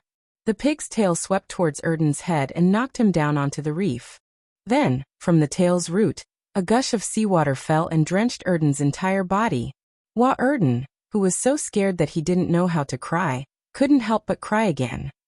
Ha ha ha, eat me, the huge pig-shaped wave laughed loudly, and actually twisted its fat waist on Erden's head. Mao Chao suddenly woke up and let out a long sigh. Then, her legs went soft and she collapsed on the beach. She ran away and ran back. She was already exhausted. Liao Chao struggled to get up from the ground, but no matter how hard he tried, he was unable to do so. Dan was soaked by the seawater, and while he was crying, he choked on the water. While he was coughing, the pig-shaped wave rolled up in the air, and the pitiful Liao Chao and Dan fell into the wave. The wave was like a giant hand, sweeping the two of them towards the distant ship. Mao Chao was scared again. Her two black eyes turned rapidly, and Erden was about to grin again. Ba, chastity. At this time, a gentle voice sounded again. You're being naughty again. Why don't you act like a monk? Look at how scared these children are. Master Chastity's voice sounded as if he was wronged. Disciple wasn't being naughty. Disciple was just testing people's hearts. Didn't you see? Disciple only used a small spell, and saw the selfishness of human nature. So many children, except for this little girl called Mao Chao, none of them stayed to save this child called Erden. They are so young and yet they don't have a caring heart. What will they do in the future? Chapter 45-61. Ba Buddha. The gentle voice continues. They are still children. It is already good enough that they can protect themselves in the face of danger. How can I ask them to save others? Moreover, their temperament needs to be cultivated bit by bit. It is impossible to know it from young. This is also the purpose of Master's Sutra Seeking Bliss. I want to use Buddhism to teach them from young.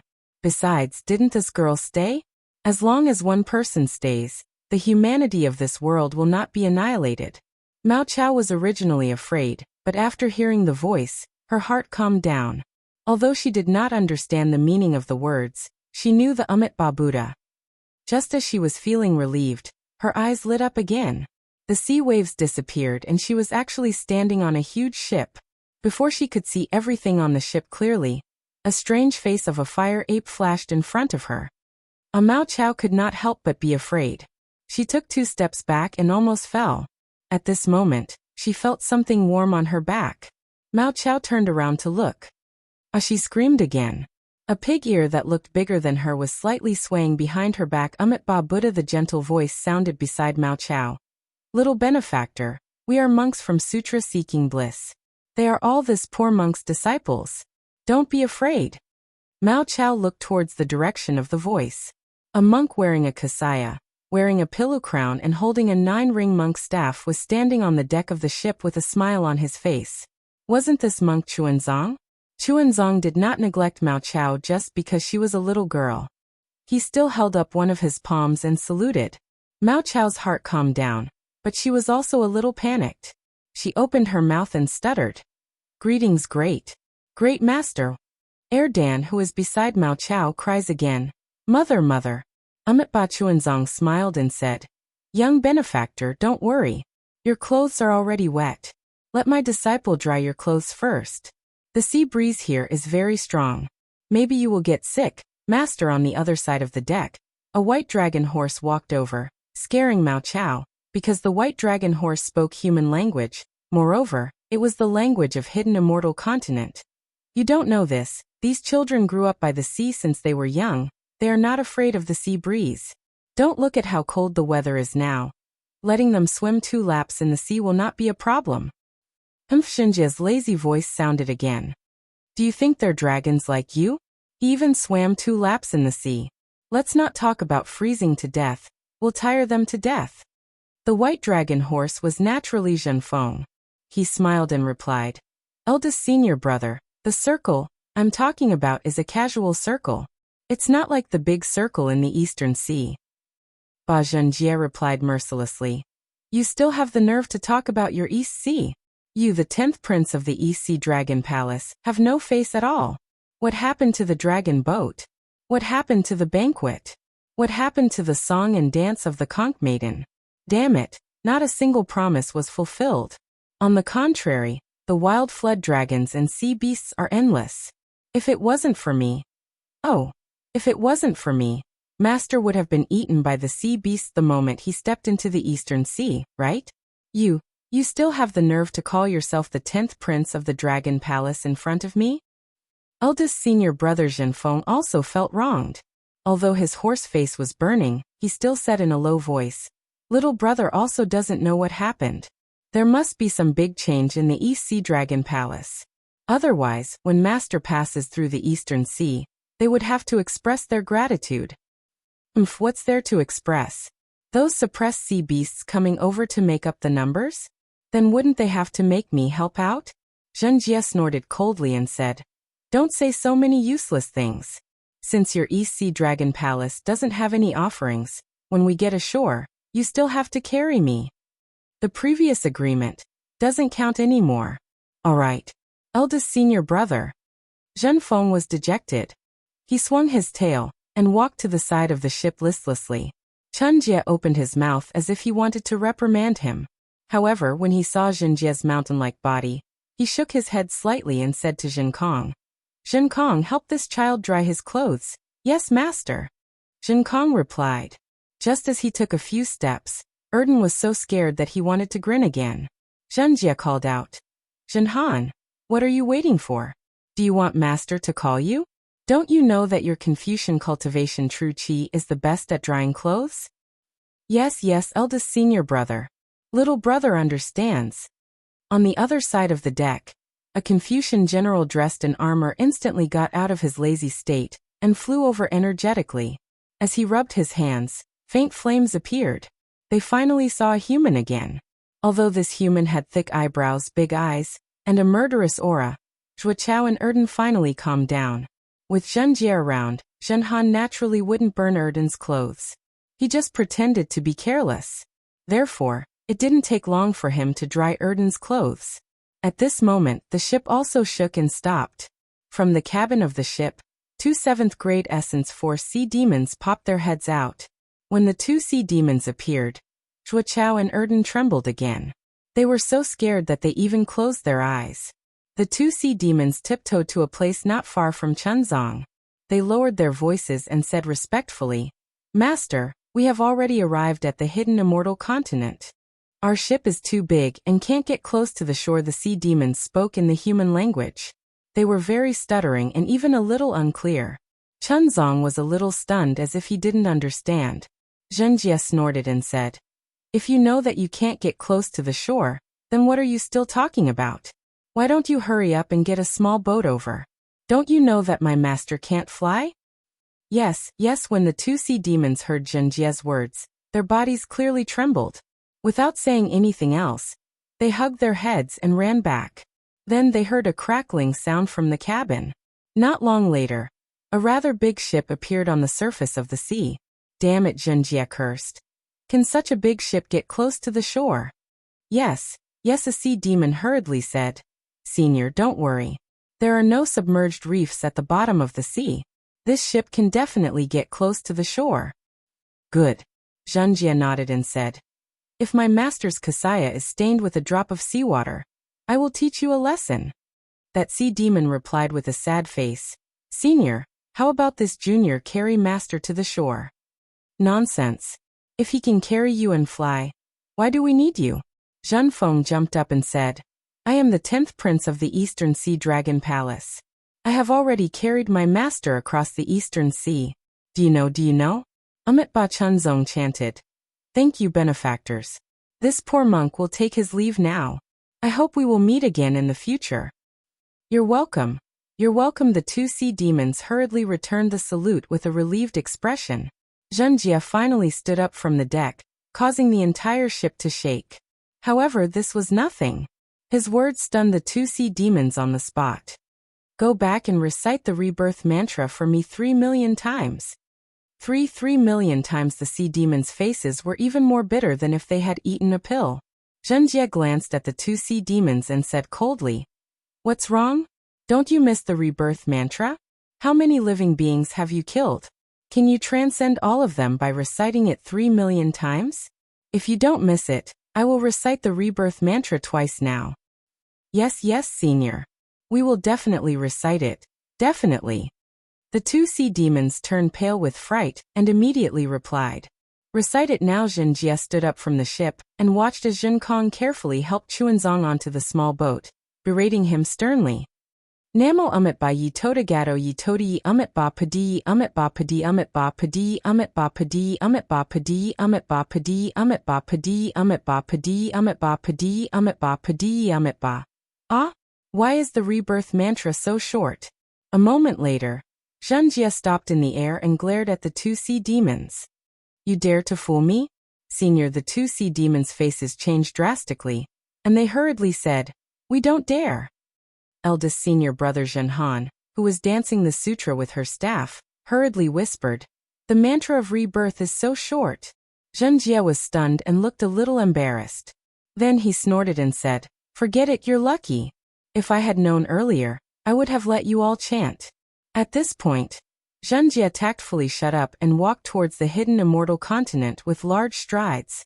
Although Zhenjie was sincerely worshipping Buddha, and was also very respectful towards Chuanzong, he was also extremely lazy. Not to mention chanting the Buddhist sutra, he couldn't even remember the name of the Buddhist sutra. The two sea demons didn't dare to say anything. Seeing Zhenjie leave, the two sea demons hurriedly flew back to the ship and carefully stood on the deck. After Chuanzong sat on the small boat and reached the beach, the two sea demons jumped into the sea and escaped towards the depths of the East Sea.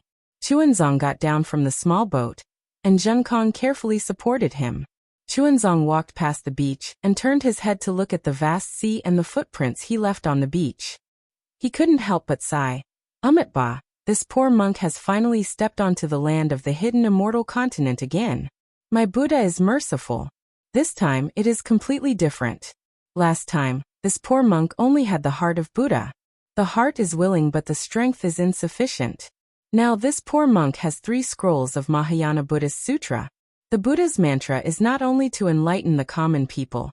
It is also to let the hidden immortal continent bathe in the glory of Buddha. Although this journey was difficult, this poor monk has finally walked more than half of it. The so-called merit and virtue is nothing. The only real thing is these footprints. These footprints can once again step into the longevity town. I hope they can also step into the hearts of the people. Chapter 4562. When Chuanzong turned around, he saw a row of shallow footprints beside the footprints he left on the beach. It was Zhenkong. Of Chuanzang's 4 disciples, Zhenjie, Zhenfeng, and Zhenhan were all riding the wind. Only Zhenkong was supporting Chuanzong as they walked along the beach. Dang dang dang. At this moment, the sound of a gong came from the fishing village in the distance. Clamorous shouts could be heard. Help! The sea monsters are eating people. Amidst the noise, a group of strong fishermen rushed out of the fishing village with harpoons, spears, scimitars, and other weapons in their hands. They rushed toward the beach while shouting. Ba Chuanzong retracted his gaze from the sea and looked at Zhenjie, who was standing in the air. Zhenjie, this is all your fault. Why aren't you apologizing to the fishermen? Yes, master. Zhenjie nodded. He raised his hand and punched Zhenfeng, who was carrying Ji Chao and Air Dan on his butt. He scolded. Go apologize to the fishermen. Why is it me again? What does this have to do with me? Zhenfeng felt wronged and shouted. Just as he was about to give up, a gust of wind suddenly blew from the East Sea. The sky that was covered in the sunset glow now had layers of black and white ribbons.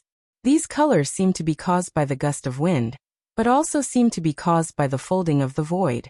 At the same time, where the sea met the sky, a layer of pitch-black demonic clouds quickly spread along the surface of the sea. Within the demonic clouds, the silhouette of a huge shell could be seen.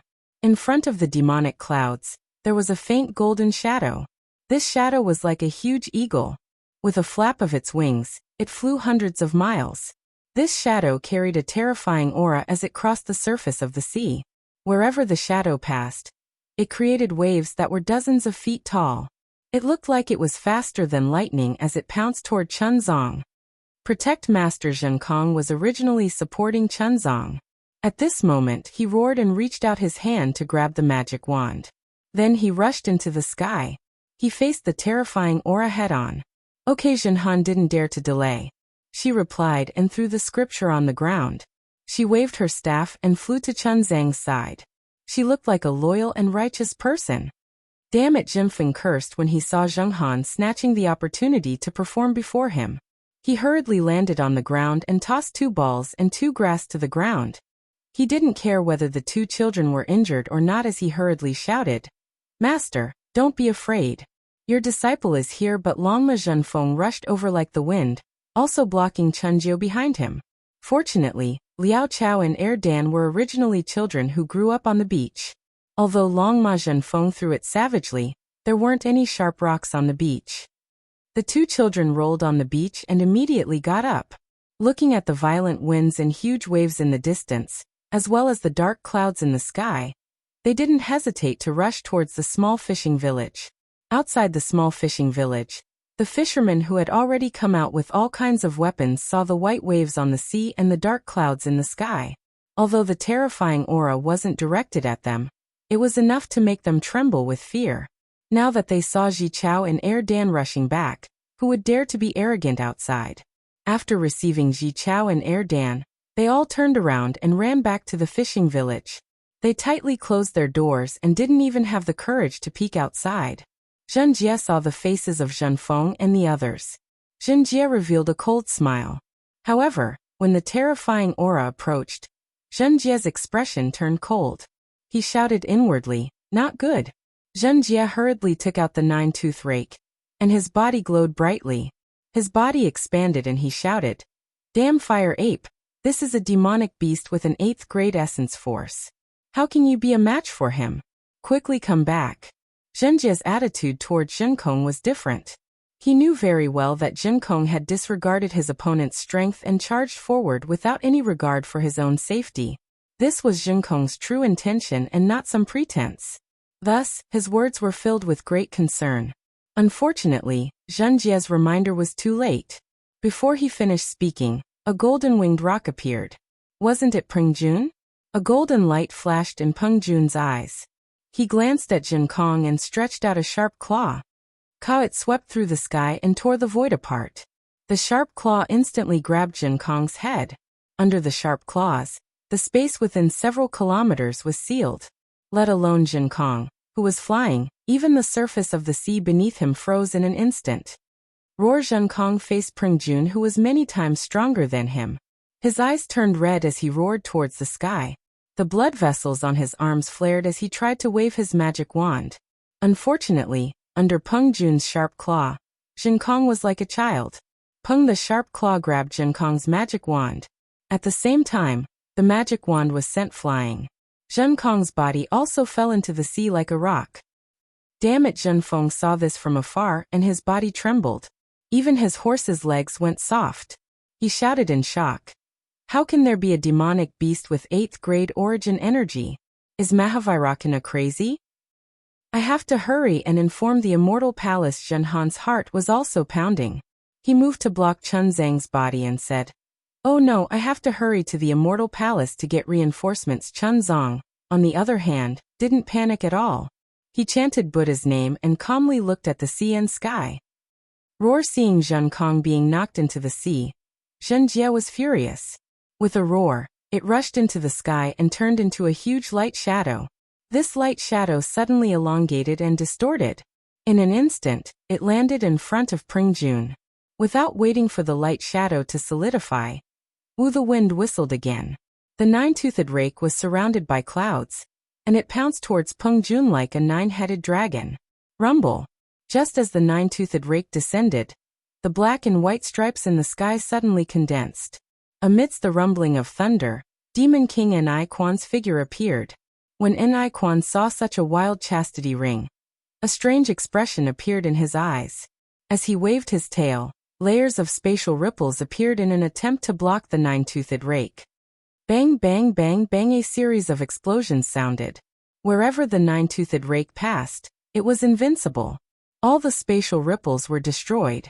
Just when Quan was about to wave his tail again, Zhenjie raised its hoof. When it was as if the world was being trampled by this hoof. The light shadows in the surrounding Tenli fell into this hoof. Zhenjie's hoof suddenly disappeared into the void. Soon after, Peng Jun's eagle cry resounded amidst the rumbling sounds. Finally, with a loud boom, Peng Jun's body flipped a few times in the air. He hurriedly flapped his wings and stabilized his body. How can this pig be so powerful? Peng Jun couldn't help but exclaim in his heart. No wonder Taoist Xiao told us to be careful. Ouch, not good. Peng Jun was surprised. Waves appeared in the void again. The nine-toothed rake shot out from the void like a meteor and ruthlessly smashed towards Peng Jun's back. Peng Jun didn't doubt that if this nine-toothed rake fell, 9 bloody holes would appear on his body. He would also lose half his life. Fortunately, Peng Jun didn't need to raise his head and spit out lightning. At this moment, Bai Qing had already arrived. The pitch-black demonic cloud scattered across the sky. The huge shell blocked the nine-tooth rake. With a loud bang, the multicolored light shone for thousands of feet. Bai Qing's shell trembled rapidly. The huge body also staggered as if it couldn't stand steadily. The multicolored halo on Bai Qing's shell was extremely powerful. Even if Chastity Ring's nine-toothed rake hit it, the halo alone could greatly reduce the force. However, at this time, the multicolored halo had been taken back by God's punishment. Bai Qing could not adapt to it for a while. She used her shell to take on Chastity Ring's attack. Previously, when Zhenjie was fighting with a great demon of the lower 8th grade in the Great Snow Mountain, he had just arrived at the Elysium from the primitive continent. Due to the laws of heaven and earth, many of his supernatural powers were restricted by the laws. He could only reach the upper 8th grade of the Elysium. Moreover, at that time, Zhenjie wasn't familiar with the environment of the 3 continents and couldn't fully display his strength. In addition, the 5-colored halo of the great demon was magical. It seemed that he could only fight the great demon to a draw. But now, not only was Zhenjie used to the power of the stars and moon in the 3 continents, he also used some secret techniques to avoid the power of the laws and recovered some of his supernatural powers. His strength had already surpassed the peak of the 8th grade of the Elysium, and was not far from the edge of the 9th grade of the Elysium again. How could Bai Qing, who had lost her 5-colored halo, resist the nine-toothed rake so easily? Under this attack, although the shell wasn't penetrated, Bai Qing was also injured. As the huge shell swayed, a shadow immediately appeared and hurriedly escaped from the battle. Where do you think you're going? Zhenjie took advantage of the situation and roared. Once again he stretched out his trotter and stomped towards Bai Qing. Boom, boom, boom. At this moment Quan made his move. Ripples appeared on his horn, and a series of spatial collapses closed in on Zhenjie. Zhenjie was slightly shocked. He opened his mouth and spat out a pillar of light. It was like a fountain that hit the spatial collapses and instantly pierced through them. Damn it! Seeing Bai Qing take advantage of the situation to escape, Quan flapped his wings and pounced over. On the other side, Peng Jun also flapped his wings and attacked with his sharp claws. Zhenjie cursed under his breath. Where did these 3 great demons come from? Their strength is at the 8th grade of the Elysium. I have enough confidence to fight against 2 of them, but it will be difficult to deal with 3 of them. You demons! Zhenjie waved his nine-toothed rake in the air and shouted. Where are you demons from? I'm a monk from the Sutra of Nirvana. What grudges do I have with you? Why are you chasing after me? I'm in a good mood today. If it's a misunderstanding, get the hell out of here and I'll let bygones be bygones. Otherwise, don't blame me for killing all of you with my rake. Chapter 4563. Humph! Bai Qing broke away from the battle. His 2 shells glowed faintly, and Bai Qing's clear face appeared on the surface of the shell. His face was filled with resentment. How dare you call yourself a monk from the sutra seeking nirvana? How can there be a monk who calls himself an old man in this world? That's my freedom. It has nothing to do with you. Zhenjie shouted impatiently. If you have a grudge, say it quickly. If you're mistaken, get out of here and let me have a good night's sleep. Haha, Peng Jun sneered. Monk, if we don't have a grudge, why did we come all the way here from the sacred realm of thousand demons? If we don't kill you today to avenge my poor brother Bai, we won't have the face to call ourselves demon kings. Brother Bai? Although Peng Jun didn't mention the name of the five-colored shell demon, nor did he say that he wanted to avenge it, Zhen Jie understood that not many demons had died in his hands. The five-colored shell demon was one of them, and the strongest one at that. Seeing that the three demon kings wanted to avenge it, the grudge was naturally formed with the five-colored shell demon. However, Zhen Jie still pretended not to know. He sneered. 3 old demons on this sutra seeking nirvana. There are thousands of demons that died in my hands. Who knows which one you're talking about? Besides, those demons were tricked into coming here to seek death. If you want revenge, you can find the one who tricked them. Why are you looking for me? Humph, I only know that my brother died in your hands. Bai Qing snorted. I don't know anything else. Your royal younger brother? Zhen Jie looked at Bai Qing strangely and asked, You look so poor that you don't even have a piece of colored clothing. How can you be the brother of that upstart shining with 5 colors? Obviously you were tricked into coming here. Bai Qing's heart ached at the mention of 5 colors. He sneered. You don't have to worry about that. Just give me your life. Just as he said this, Peng Jun screamed from afar. Damn it! On Peng Jun's back, a huge pig's hoof had appeared out of nowhere. This pig's hoof had crushed the space within a radius of dozens of miles, trapping Peng Jun within it. Seeing that she had been fooled, Bai Qing was furious.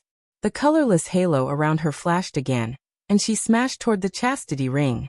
Bai Qing's 5-colored sea god shell's bloodline had been taken away, but the shell had been refined for many years. The material of the shell itself was also rare. When Bai Qing pounced on the chastity ring, a booming sound came from the sky as if a giant mountain had collapsed. Bai Qing doesn't seem to have many tricks up her sleeve. Since Bai Qing is already like this, Bai Xing can't be that strong. Although Enai Quan was in the middle of the battle, his heart was elsewhere. He had many thoughts just like Enai Sheng from the Great Sage Hall. Along the way, he had been thinking about how to see Bai Qing's bottom line. Now that he saw that Bai Qing's 5 colors divine ability could no longer be used, he felt much more at ease. With such thoughts in mind, Enai Quan hurriedly said, Brother Bai, don't be anxious. I'm here to help you. As he said that, Enai Quan swung his big tail. Together with Bai Qing, they formed a triangle and attacked Zhen Jie's fat head from both sides. Seeing the two forces sealing the space around it, layers of void cracks appeared in the nearby space, entangling and swallowing each other. Zhen Jie knew that although its kick could injure Peng Jun, it would definitely be killed. Zhen Jie sighed secretly. It stretched out its hooves from the void and faced Enai Quan. The 9-toothed rake danced and struck toward Bai Qing. Jie Peng Jun escaped from the desperate situation. Without hesitation, he let out a long cry and pounced toward Zhen Jie again. Seeing that the 3 demon kings wanted to take revenge for the 5-colored sea god shell clan, Zhen Jie had no choice but to pull itself together and use all its tricks to fight against them. The wind blew and the clouds shook on the shore of the East Sea, and the waves surged to the sky. The 4 demon clans fought from the sky to the sea, and from the sea to the sky. Even though the moon was bright and the stars were sparse, their battle cries still shook the sky. Zhen Kong had already flown out from the sea and stood guard in front of Chunzong with a magic wand in his hand. As for Dragon Horse Zhen Feng and Zhen Han, seeing how powerful the 3 demon kings were, they were already afraid. They looked at Zhen Jie's divine ability anxiously. As long as Zhen Jie showed less signs of being defeated, they would immediately go to the Immortal Palace and the East Sea Dragon Palace to call for reinforcements. When Peng Jun and Enai Quan and Bai Qing came to the hidden Immortal Continent to take revenge, they had already investigated Chunzong and his 4 disciples. They also knew that Zhen Kong was a fire ape that Xiaohua didn't allow to be hurt. Therefore, even though Peng Jun's claw looked very powerful, it didn't hurt Zhen Kong at all. Zhen Kong flew out from the sea in confusion and hurriedly protected Chunzong. His eyes were filled with envy as he looked at Zhen Jie's battle with the 3 demon kings. Boom! Just as everyone had their own thoughts and were dazzled by the battle, a loud sound was heard.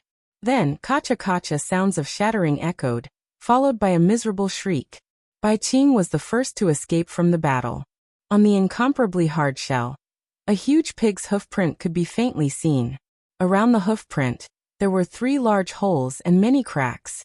2 of the 3 large holes were flowing with blood.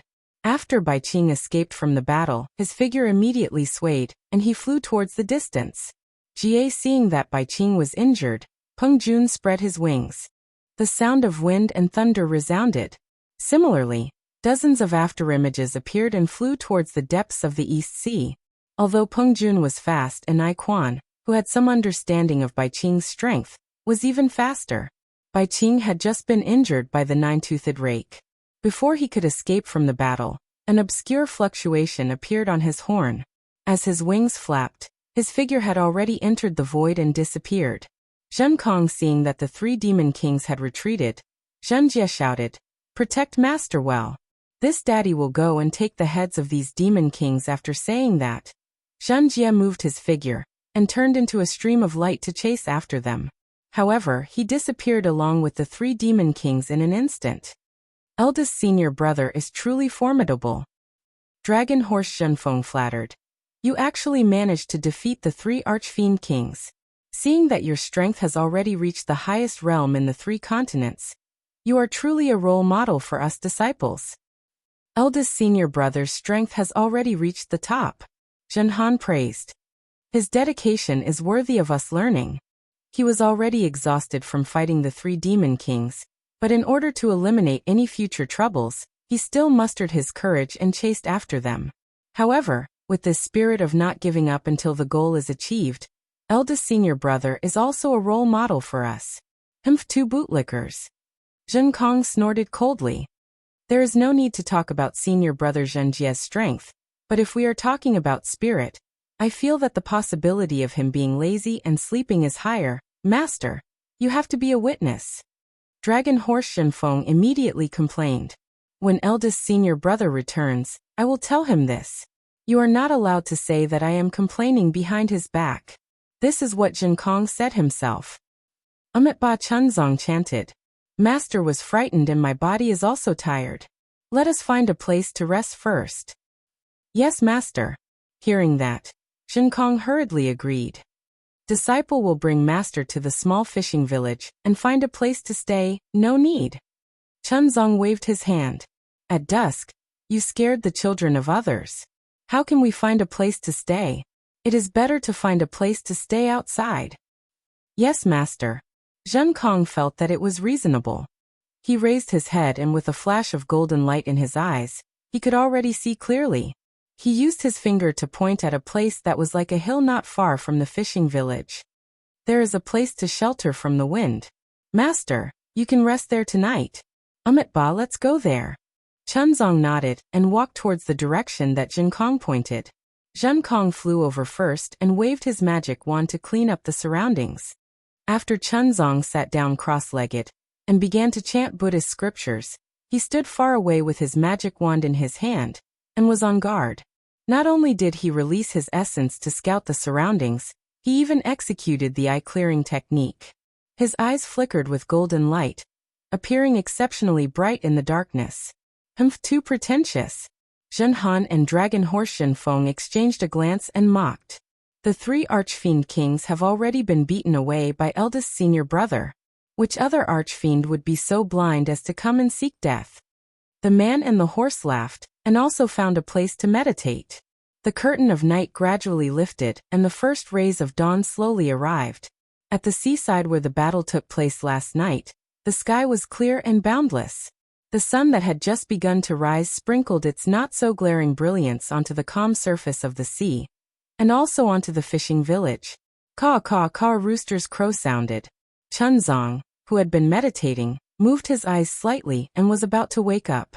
Seeing this, Zhen Kong's figure swayed, and the dew on his shoulder dripped down. He was about to fly to Chunzang's side. However, at this moment he suddenly stopped and turned his head to look at the fishing village. In the direction of the fishing village, a beautiful woman wearing ordinary clothes and carrying a bamboo basket leisurely walked over. The woman's eyes were searching as she walked. When she saw Chunzang's location clearly, joy appeared on her face, and she quickened her steps. Zhen Kong roared and blocked the path with his magic wand. He raised his hand and pointed at the woman, saying, "Bold archfiend, why are you still not revealing your true form?" The woman was stunned. With a hoarse voice, she hurriedly called out, "Master, please spare my life. This concubine is the mother of the girl you met yesterday. Mo Chao has already told this concubine about yesterday's situation. This concubine knows that this concubine has misunderstood all of you masters. Thus, this concubine was afraid that this concubine would be hungry. So this concubine made some biscuits early in the morning to appease your hunger." Bullshit. Zhen Kong raised his magic wand and a cold wind swept up. He aimed it at the woman's forehead and shouted, "If you are Mo Chao's mother, how did you know that my master is immortal and needs to eat?" Chapter 4564. Master, that woman says pitifully. This concubine really does not know if you masters need to eat. However, this concubine thinks that since you are a human, you should eat. Last night on the sea was truly dangerous. Tuakeo's father did not allow this concubine to come out. This concubine thought about it, and felt that if this concubine did not express her apology, tisk, Zhen Kong is truly furious. That magic wand of his falls a few more times, but in the end it does not fall. He holds back his killing intent and shouts, "This daddy has already seen your true form. Stop pretending. If not for the fact that you know that my master is easily swayed, how would you dare to come over? If you still do not leave." Disciple Chuanzong has already woken up. Looking over, he says unhappily, "What is going on? Does this female benefactor have something to say?" Damned Zhenhan, Zhen Kong says angrily. "Why are you still not hurrying to protect master?" A Chu Zhenhan sneezes on a pile of firewood that looks like a dried tree trunk. She flips over and says, "Second senior brother, aren't you being too careful? Now that you have the reputation of eldest senior brother, which little demon would come looking for trouble?" After getting up, Chuanzong tidies up his kasaya. Beside him, Longma Zhenfeng has already come over and says with a smile, "Master, this is Tuakeo's mother. She said that she is here to deliver the pancakes to master to express her misunderstanding of us yesterday." Ba Chuanzong reveals a smile. Putting his palms together, he walks over to where Zhen Kong is blocking that woman and says, "Female benefactor is too polite. We are all monks and do not eat meat. Please take this pancake back." As long as female benefactor is willing, this poor monk is already very grateful. "Don't worry, master," that woman says with a smile. Tuakeo has already said that master looks like a monk. This concubine did not use any meat oil when making the pancakes. Master Zhen Kong is anxious. His figure flashes back slightly as he calls out, "Don't come over. This is a demon." "Ah, why is it a demon again?" Chuanzong is startled. He unconsciously stands there and looks for a moment in disbelief. The woman obediently placed the basket on the ground and said, "Master, if you have any doubts, I won't go over. After you've eaten the pancakes, you can leave the basket here. I'll ask Xiao Chao to come and get it." Zhenkong Chuanzong grumbled. "This woman is clearly the mother of the grass. How could she be him?" Shen Kong snorted coldly. He turned to the side and said, "Master, you're the one courting death. It has nothing to do with me. Zhenhan, Zhenfeng, just wait for Zhenjie to come back and roast you." Seeing that Zhen Kong had moved aside, the woman was overjoyed. However, just as she was about to take a step forward, Zhen Kong's demonic wand struck down from the sky. This strike was truly strange, and it was extremely powerful. The woman wanted to dodge, but she was completely enveloped by the wind generated by the demonic wand. There was no way for her to dodge. With a muffled sound, the woman's head and upper body were shattered. She died on the spot without even a scream. Chuanzong was startled. He looked at Zhen Kong in disbelief. Then he looked at the woman who was smashed into meat paste. In an instant, an indescribable anger arose in his heart. Previously, Zhen Kong had killed many demons, including some Taoist cultivators. However, those demons and cultivators didn't die such a miserable death. Moreover, when he looked at the basket beside the woman's corpse, Chuanzong couldn't help but think of the fisherwoman he met when he first came to the hidden immortal continent from the Western Paradise, as well as the dry rations her family gave him. That fisherwoman wasn't here. After more than 200 years, she should have died long ago. However, How similar were the two fisherwomen. They were both kind to others, especially Xiao Chao's mother. Not only did she not blame Zhenjie for his evil deeds yesterday, she even brought pancakes. Not only did Zhen Kong not understand her intentions, he even killed her with a single strike. If she was a demon, why didn't she fight Zhen Kong? Why was she beaten to death for no reason? Seeing the change in Chuanzong's expression, Zhen Kong understood Chuanzong's anger. He raised his magic wand and swept it across the woman's corpse a few times. He pulled out a scarlet insect that was more than a foot long and as thick as a thumb. At this moment, the insect's surface was cracked and its insides had been smashed into paste by the magic wand. Zhen Kong said coldly, "Master, this is called a control insect. It usually burrows into the 7 orifices of humans or demons, and is controlled by it. The larva of this insect has the strength of a 1st-grade elemental power. The adult should have the strength of a 3rd or 4th-grade elemental power. It flies like lightning. If this disciple let it fly another half a foot, Master would have already died."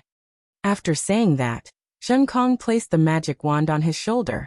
He ignored Chuanzong and landed on a distant hill. He looked up at the rising sun in the east with a yearning expression. You Chuanzong looked at Zhen Kong's departing figure, and then looked at the woman's corpse on the ground. He was so angry that he couldn't speak. After a moment, Chuanzong calmed down and chanted the rebirth mantra. He began to clean up the flesh on the ground. Zhen Kong looked at him coldly. Just as he was about to raise his hand and release a fire art, Zhen Han jumped out from the pile of firewood and flew to Chuanzong's side. She said respectfully, "Master, disciple is here to help you." Bootlicker. Zhen Kong sneered and looked to the east. It seemed to be where the Fortune Dao Palace was located. Zhen Kong was a fire ape. Before he was suppressed on the Dawn Rain continent, he killed countless humans and demons. Even after he escaped, he killed many humans and demons. In his eyes, there wasn't much difference between humans and demons. There was no difference between him killing a human and a demon. However, he didn't know how big of an impact it was for Chuanzong to kill a human in front of him. Moreover, Zhen Kong protected Chuanzong with all his might. He was afraid that Chuanzong would suffer a single injury. However, he didn't have any special respect for Chuanzong. He also didn't really treat Chuanzong as his master. He was only fulfilling the trust his true master had given him. While Chuanzong was an esteemed monk, he was also a human. Seeing that Zhen Kong had killed someone, he immediately stood to the side and pretended to be cultured. Even though he knew that what Zhen Kong said and did was not wrong, the anger in his heart would not dissipate so easily. Unfortunately, the matter was far from over. Before Chuanzong and Zhen Han could clean up the woman's corpse, 2 more people hurriedly appeared in the small fishing village. The person in front was a fisherman with messy hair, and some white hair on his temples. The fisherman was pulling a short girl. Wasn't that Tua Chao? Tua Chao struggled with all her strength, and didn't want to come over. However, the fisherman's face was ashen and he looked very angry. He pulled Tua Chao and walked over. Haha, Dragon Horse Shenfeng laughed and said, "My beloved second senior brother, look, you've caused a disaster. You killed his mother and wife, and now he's dragging his family to look for you. Let's see what you're going to give him as a wife. How about this? You stay in this small fishing village and sell yourself to Tua Chao's father as a worker. When you've earned enough copper coins to give Tua Chao another mother, you can chase after him and continue to pray for scriptures in paradise." TSK Zhen Kong was enraged. He revealed the ferocity of a fire ape at Dragon Horse Shenfeng as he shouted, "Damn it, if you dare to say another word, do you believe that I won't beat you to death with my staff?" Eldest senior brother Dragon Horse Shenfeng habitually shouted. However, just as he shouted, he realized that Zhenjie had gone to hide. He hurriedly shut his mouth and hid his horse face under his buttocks. Quick, Zhen Han naturally also saw Tua Chao. He hurriedly raised his hand and flames appeared between his fingers. He said, "Master, please let this disciple clean up this mess, no need." Chuanzong shook his head. This matter must be explained to Tua Chao and her father. After all, this woman is their relative. They should know. Whether they believe it or not, that's their problem. They are mortals. Zhen Han said helplessly. How can they believe it? Ba. Your master is also immortal. Chuanzong chanted Buddha's name. Whether they want to beat or scold, it's up to them. Master the fisherman approached and saluted from afar. My wife just disappeared. I heard from my daughter that she was baking pancakes early in the morning. I didn't see her. Zhenhan waved his hand impatiently. What does your wife baking pancakes have to do with us? Isn't this my family's bamboo basket? The man originally wanted to explain with a smile. However, he inadvertently glanced around and immediately saw the bamboo basket by the side of the road. When he looked to the side, he saw clothes that were not completely buried. Mother Tua Chao struggled to hide behind her father. However, when she saw the familiar clothes by the side of the road, how could she endure it? She immediately pulled her hand out of her father's hand and rushed to the side of the road. As she ran, tears from the corner of her eyes flowed down her cheeks and fell into the air. Sigh, Ba Chuanzong sighed and walked a few steps forward. He clasped his hands together and said, Young benefactor, master, be careful. Zhenhan, who was at the side, was also moved. She hurriedly stood in front of Chuanzong and reminded him. Mother Tua Chao ran too hastily and fell to the ground. Although there was a lot of sand around the fishing village, Tua Chao's knees and elbows were still scratched and blood flowed out. Get out of the way. Chuanzong was anxious. He pushed Zhenhan and went around to help Tua Chao up. Zhenhan hesitated and turned to look at Zhen Kong. Zhen Kong was not paying attention to them at all. He was only squinting his eyes and looking at the sun. Zhenhan understood that although Zhen Kong was angry, she would definitely not stay out of the matter and let Chuanzong die. Zhen Kong must have seen that Tua Chao and her father were not controlled by the control bug. Therefore, Zhenhan only took a few steps forward and was on guard. She did not stop Chuanzong. Chapter 45-65.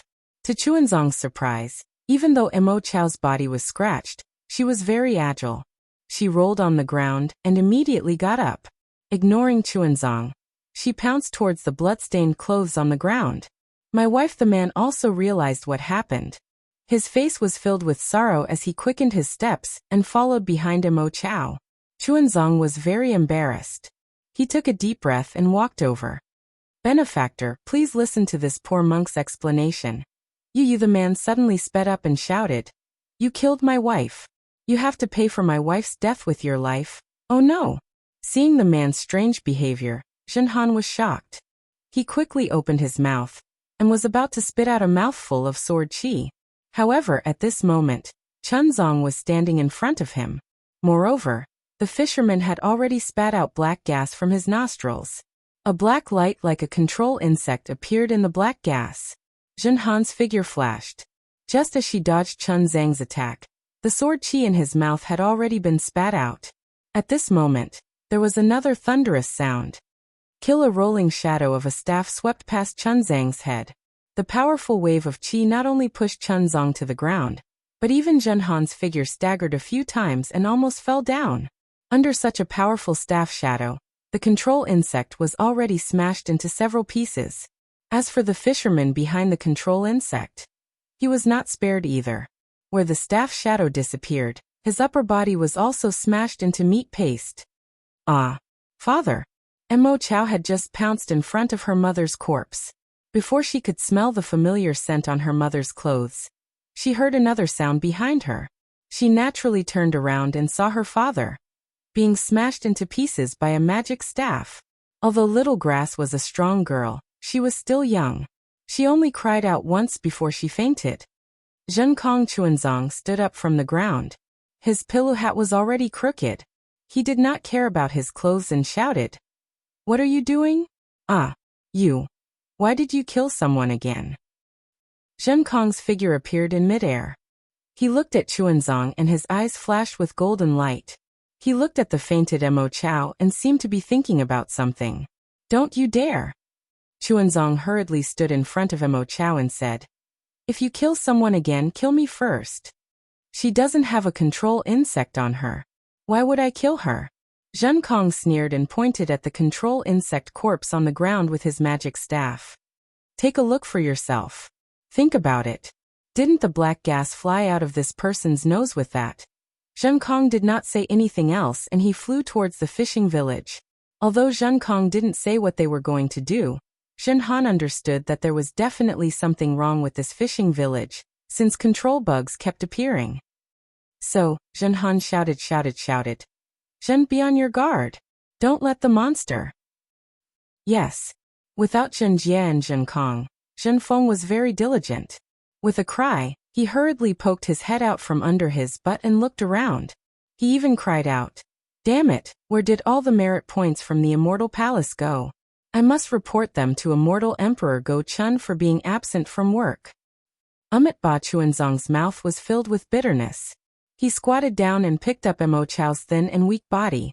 He was really worried about how to explain himself after Mo Chao woke up. Master Zhen Han said softly, "These two control insects are really repulsive. The Pegasus only controlled the two adults and did not control the little girl. Second senior brother killed these two adults, and both of them were seen by this little girl. We have no way to explain ourselves. Why don't we kill the little girl as well? Forget it." Ba disgust appeared in Chuanzong's eyes. He glanced at Zhen Han and said, "Zhen Han, you are now I's disciple and not a Confucian general. Don't break the precepts." Zhen Han coldly snorted and didn't say anything else. She raised her hand and a cluster of flames appeared, burning the corpses of the fisherman and the woman on the ground, as well as the pancakes in the bamboo basket. Chuanzong opened his mouth and wanted to stop her. However, he swallowed the words that were about to come out of his mouth. In less than 5 minutes, Zhen Kong flew out of the fishing village. Chuanzong hurriedly asked, "Ba Zhen Kong, don't commit any more crimes. Why would I be so fierce for no reason?" Zhen Kong waved his hand impatiently and said, "If there weren't any monsters, I wouldn't have bothered to make a move." With that, Zhen Kong gloomily muttered to himself, "This is strange. If there aren't any monsters in the fishing village, why would two control insects appear out of nowhere?" Zhen Han glanced at Zhen Kong and said indifferently, "You killed people and didn't clean them up. Instead, you asked me to clean them up for you. Now that I've cleaned them up, you can explain to Mo Chao yourself." With that, Zhen Han looked at the fishing village in the distance. At this moment, some fishermen had already poked their heads out, but none of them had the courage to come out. "Humph, what's there to explain?" Zhen Kong sneered. "I only care about protecting Master. I don't care about anything else. If you want an explanation, go and do it yourselves."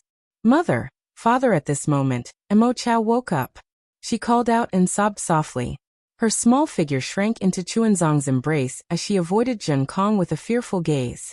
A little girl had her family destroyed in just one morning. No matter how mature she was, she couldn't accept it. She even thought that she was dreaming. Ba Chuanzong looked at the unconcerned Zhen Kong and said, "Master is hungry. Mo Chao is also hungry. Go and ask for some karma." "Yes, Master." Zhen Kong didn't say anything else. He looked at the fishing village in the distance and urged the cloud to fly away. Fuck Chuanzong looked at the sky in the distance. The sun was already high up in the sky. He took a deep breath. There was a hint of nostalgia and sadness in his voice as he said, "When I was still a child, I also had a father and mother at home. They loved me very much. However, one day, when Zhang Qingxiao massacred Yellowflower Ridge, Jiang Luer was still young. Xiaohua originally thought that Jiang Luer might not know the truth. However, Jiang Luer clearly knew what happened that day. Although he didn't know who Jiang Luer learned the truth from, or if he saw it with his own eyes, he could hear from Chuanzong's mouth that Chuanzong's knowledge and the truth were somewhat different. However, Xiaohua wasn't here. Only Mo Chao, Zhen Han, and Longma Zhenfeng were listening at the side. Zhen Han and Longma Zhenfeng wanted to know Chuanzong's background from Chuanzong. Mo Chao sympathized with Chuanzong's experience. No one knew how serious the difference was. When Zhen Kong slowly flew back with a bamboo basket in his hand, Mo Chao's eyes were still filled with sorrow and hatred. However, the tears in her eyes had already dried up. Children from poor families were always able to adapt to life very quickly. They knew what to do when and what to do. Her parents had already been killed. What she needed to do now was to protect herself and tenaciously survive.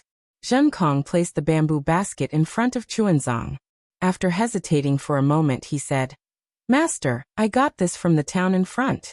Please take a look and see if it's of any use. Chuanzong nodded and didn't answer. He removed the lining cloth on the bamboo basket and saw that there were some date cakes and other things that looked very pretty. A burst of heat and fragrance floated from the bamboo basket. Chuanzong didn't feel anything, but Mo Chao's stomach rumbled. Chuanzong picked up a date cake and placed it next to Mo Chao's mouth. He said kindly, "You eat. Master, eat first." Mo Chao raised his hand and pushed it to Chuanzong's mouth without hesitation. Master has been enlightening me for a long time. I'm sure you're already hungry. Okay. Chuanzong saw that Mo Chao was so sensible and felt a little guilty. He picked up another piece and gave it to Mo Chao. Let's eat together. At this moment, Chuanzong didn't look like a monk at all. He was no different from a kind big brother. Mo Chao grinned and forced a smile. Okay, master. After Mo Chao wolfed down the date cake, Chuanzong slowly ate a few mouthfuls. Before Chuanzong could do anything, Zheng Kong flicked his finger, and a jujube cake flew out of the basket and landed in Liao Chao's hand. Liao Chao was startled and its small body shrank back into Chuanzong's kasaya. Zheng Kong looked at Mo Chao's fearful eyes and said faintly, Master, disciple has thought about it on the way here. Disciple has gone a little overboard today. However, disciple was only trying to protect master. The situation was urgent. Disciple doesn't know what you're thinking. However, since it has already happened, it's useless for disciple to say anything. Master, do as you see fit. After saying that, Zheng Kong's figure flashed and landed on the hillside. He no longer paid attention to Chuanzong. Ba, seeing that Zheng Kong was remorseful but his mouth was still unyielding, Chuanzong chanted Buddha's name. He couldn't eat the remaining date cake. Master, hurry up and eat. Chuanzong Kusama put down the date cake and hurriedly said, Eat until you're full so that you can go on your way. You eat. Chuanzong placed the date cake back into the bamboo basket and forced a smile. When you're done eating, this monk will send you home. Oh right, who else is in your family? At the mention of family, Mo Chao's small mouth twitched again. Tears fell from his eyes and he sobbed as he replied, There's no one else in my family, young benefactor. Do you have any relatives in the village? Chuanzong felt bitter and asked again. However, before Mo Chao could reply, Zheng Kong, who was sitting on the hillside, suddenly jumped up from the ground. He waved the magic wand in his hand and hurriedly said, Damn it, there's no end to this. You two, hurry up and protect master. Zhen Han was also shocked. He hurriedly flew over from afar and waved the weapon in his hand. His eyes flashed as he looked in the direction where Zheng Kong was facing. Chapter 4566. Dragon Horse Shinfeng was as lazy as before. However, he also turned around to look, wanting to know which shameless demon or Taoist cultivator had come to court death this time. However, when they saw the demon flying over from afar, they couldn't help but look at each other in dismay. This was because another identical Zheng Kong was carrying a peach tree on his shoulder and stepping on a demon cloud.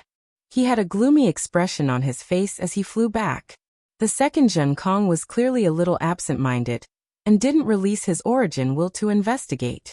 Instead, the first Zheng Kong rushed into the sky and roared furiously. Damned demon! You actually dared to transform into my appearance and come over. See if I don't kill you. Ah! Zheng Kong shuddered and looked in disbelief at the Zheng Kong who looked exactly like him standing in front of him. He hurriedly shouted, Master. When the second Zheng Kong saw that Chuanzong was safe and sound, he threw the peach tree on the ground and roared furiously. Damned demon! You actually dared to transform into my appearance and come over. See if I don't kill you. When the second Zheng Kong finished speaking, he was stunned. Not only were his words exactly the same as the first Zheng Kong, his tone was also exactly the same. Even he himself couldn't tell the difference. Demon hit as usual. The first Zheng Kong roared and waved his magic wand at the second Zheng Kong. The second Zheng Kong was also furious. He roared and waved his magic wand. Demon hit as usual. Oh my! There are actually two second senior brothers. Dragon Horse Shinfeng laughed and said, Which monster race is this? Actually transforming into a fire ape? Is he really not afraid of death? Then Dragon Horse Shinfeng released his origin will and swept it across the two Zheng Kongs. Interesting. Zhenhan sneered. Which great sage wants to pluck the peaches this time? Did he get the approval of the Immortal Palace and the Thunder Monastery? Naturally, Zhenhan sneered and, like Dragon Horse Shenfeng, used the clear eyes technique to look at the two Zhenkongs. The dragon and the human were fine, but after looking at each other for a while, their expressions changed greatly. The two of them looked at each other with fear in their eyes. Neither of them dared to say another word. That was because the two Zhenkongs fighting before him not only had the same magic wand and the same techniques, even their strength was exactly the same. In fact, the two Zhenkongs couldn't even be distinguished by the clear vision light and origin sense. However, the dragon and man pondered for a moment, and immediately understood that there was definitely something wrong with Zhenkong, who had returned earlier, because it was impossible for the previous Zhenkong to give in. It was even more impossible for him to have come from the town to beg for alms. Only the Zhenkong who came back later, the one who followed his temper and brought back from a peach tree in the mountains, could be the real Zhenkong. But now the two Zhenkongs were fighting. Who knew which one was the Zhenkong that returned first, and which one was the Zhenkong that came later? Moreover, when they thought about the control worm that appeared in the fishing village and the grass in Chunzang's arms, Zhenhan and the dragon horse Shenfeng shuddered. The trap that they had set for Zhenkong was definitely not small. A demon with such thoughts and the ability to transform into Zhenkong's appearance was definitely not someone they could deal with. Moreover, the sutra-seeking extreme bliss had already reached its end after 200 years of suffering. Which demon would dare to come over and blatantly pluck the peaches at this time? If they didn't have a powerful background, Zhenhan and the dragon horse Shenfeng wouldn't believe it even if they were beaten to death. Shrinking their necks, the dragon and man seemed to have felt a cold wind blowing on their bodies and felt somewhat cold. You two deserve to die. At this moment, one of the Zhenkong shouted, "Why aren't you coming over to help me? Come over quickly." The other Zhenkong also shouted, "This demon is troublesome. His strength is actually on par with me. If you don't come over to help, I won't be able to kill him." Hearing this, Zhenhan immediately jumped into the air and opened his mouth. Sword chi was about to fly out, but the flying sword only flew out half a chi. Zhenhan was once again in a difficult position and said in a low voice, "Second senior brother, this little brother really wants to help you. But this little brother doesn't know which one is the real you." The dragon horse Shenfeng also jumped into the air and said in agreement, that's right. This little brother doesn't know which one is the real one. How can I help you? If I help this demon kill second senior brother, wouldn't our sutra-seeking extreme bliss become a joke?" Saying this, the dragon horse Shenfeng turned his head and shouted, "Don't you think so, master?"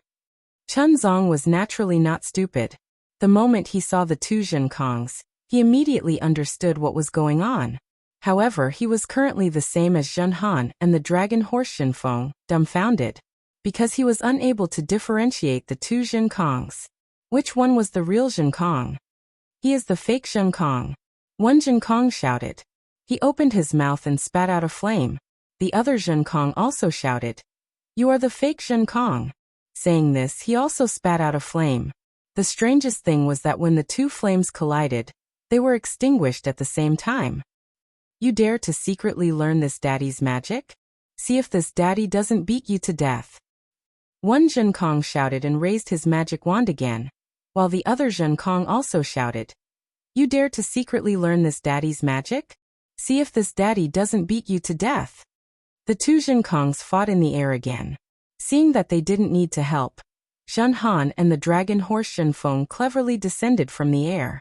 Zhenhan held the crescent moon spade and stood on one side of Chunzang, while the dragon horse Shenfeng swung his tail and stood on the other side. They seemed to be rather loyal. The two Zhenkongs fought from the sky to the ground, then from the ground to the sea, and then from the sea to the sky.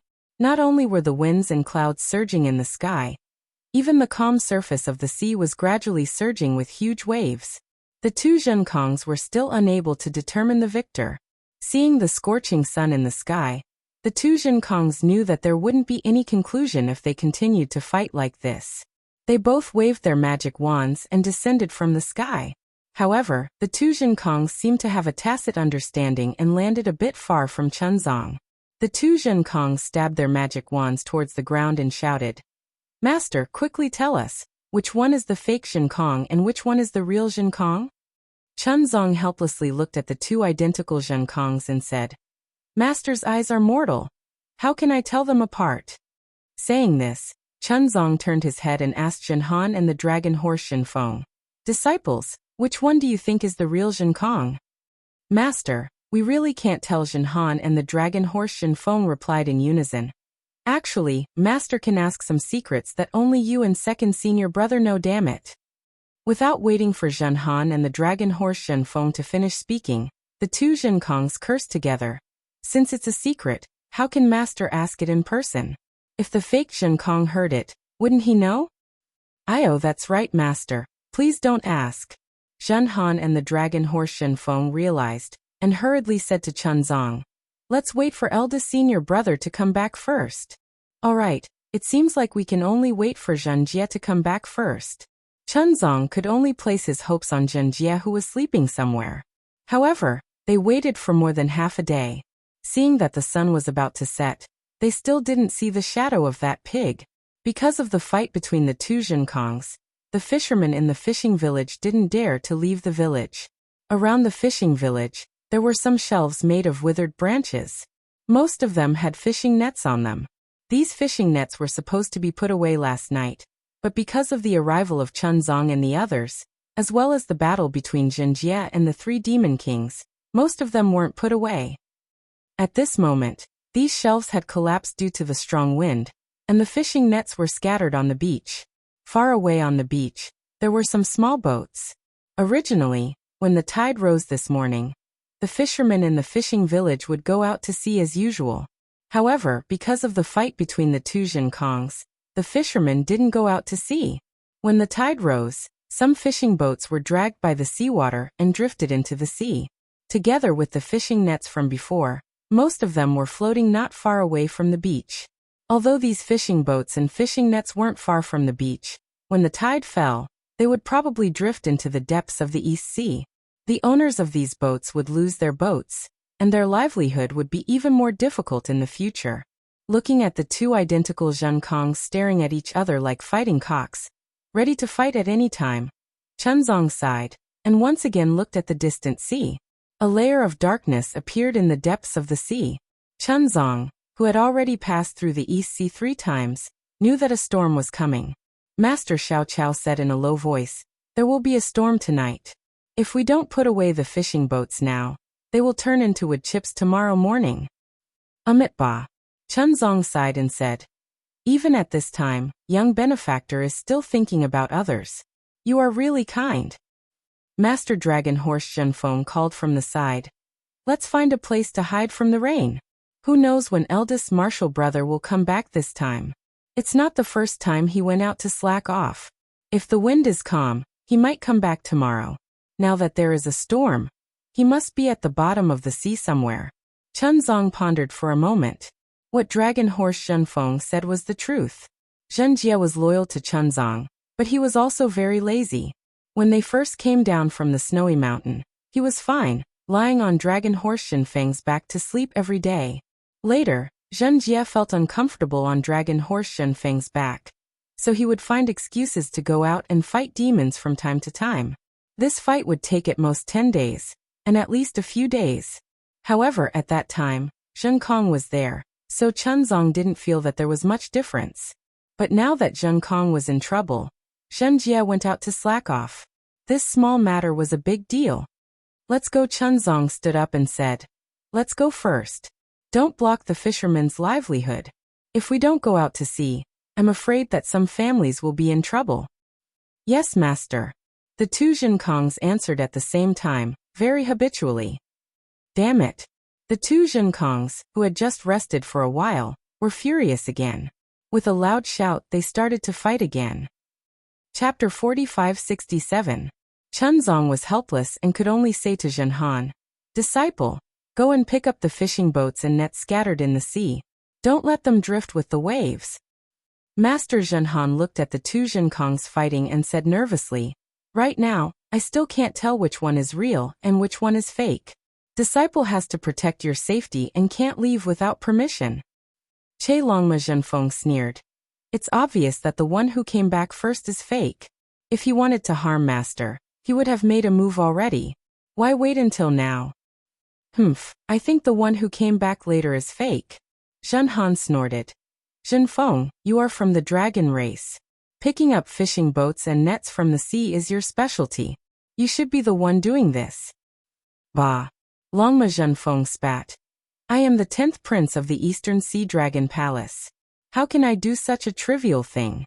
If the other princes of the Eastern Sea Dragon Palace were to know about this, how can I still keep my face?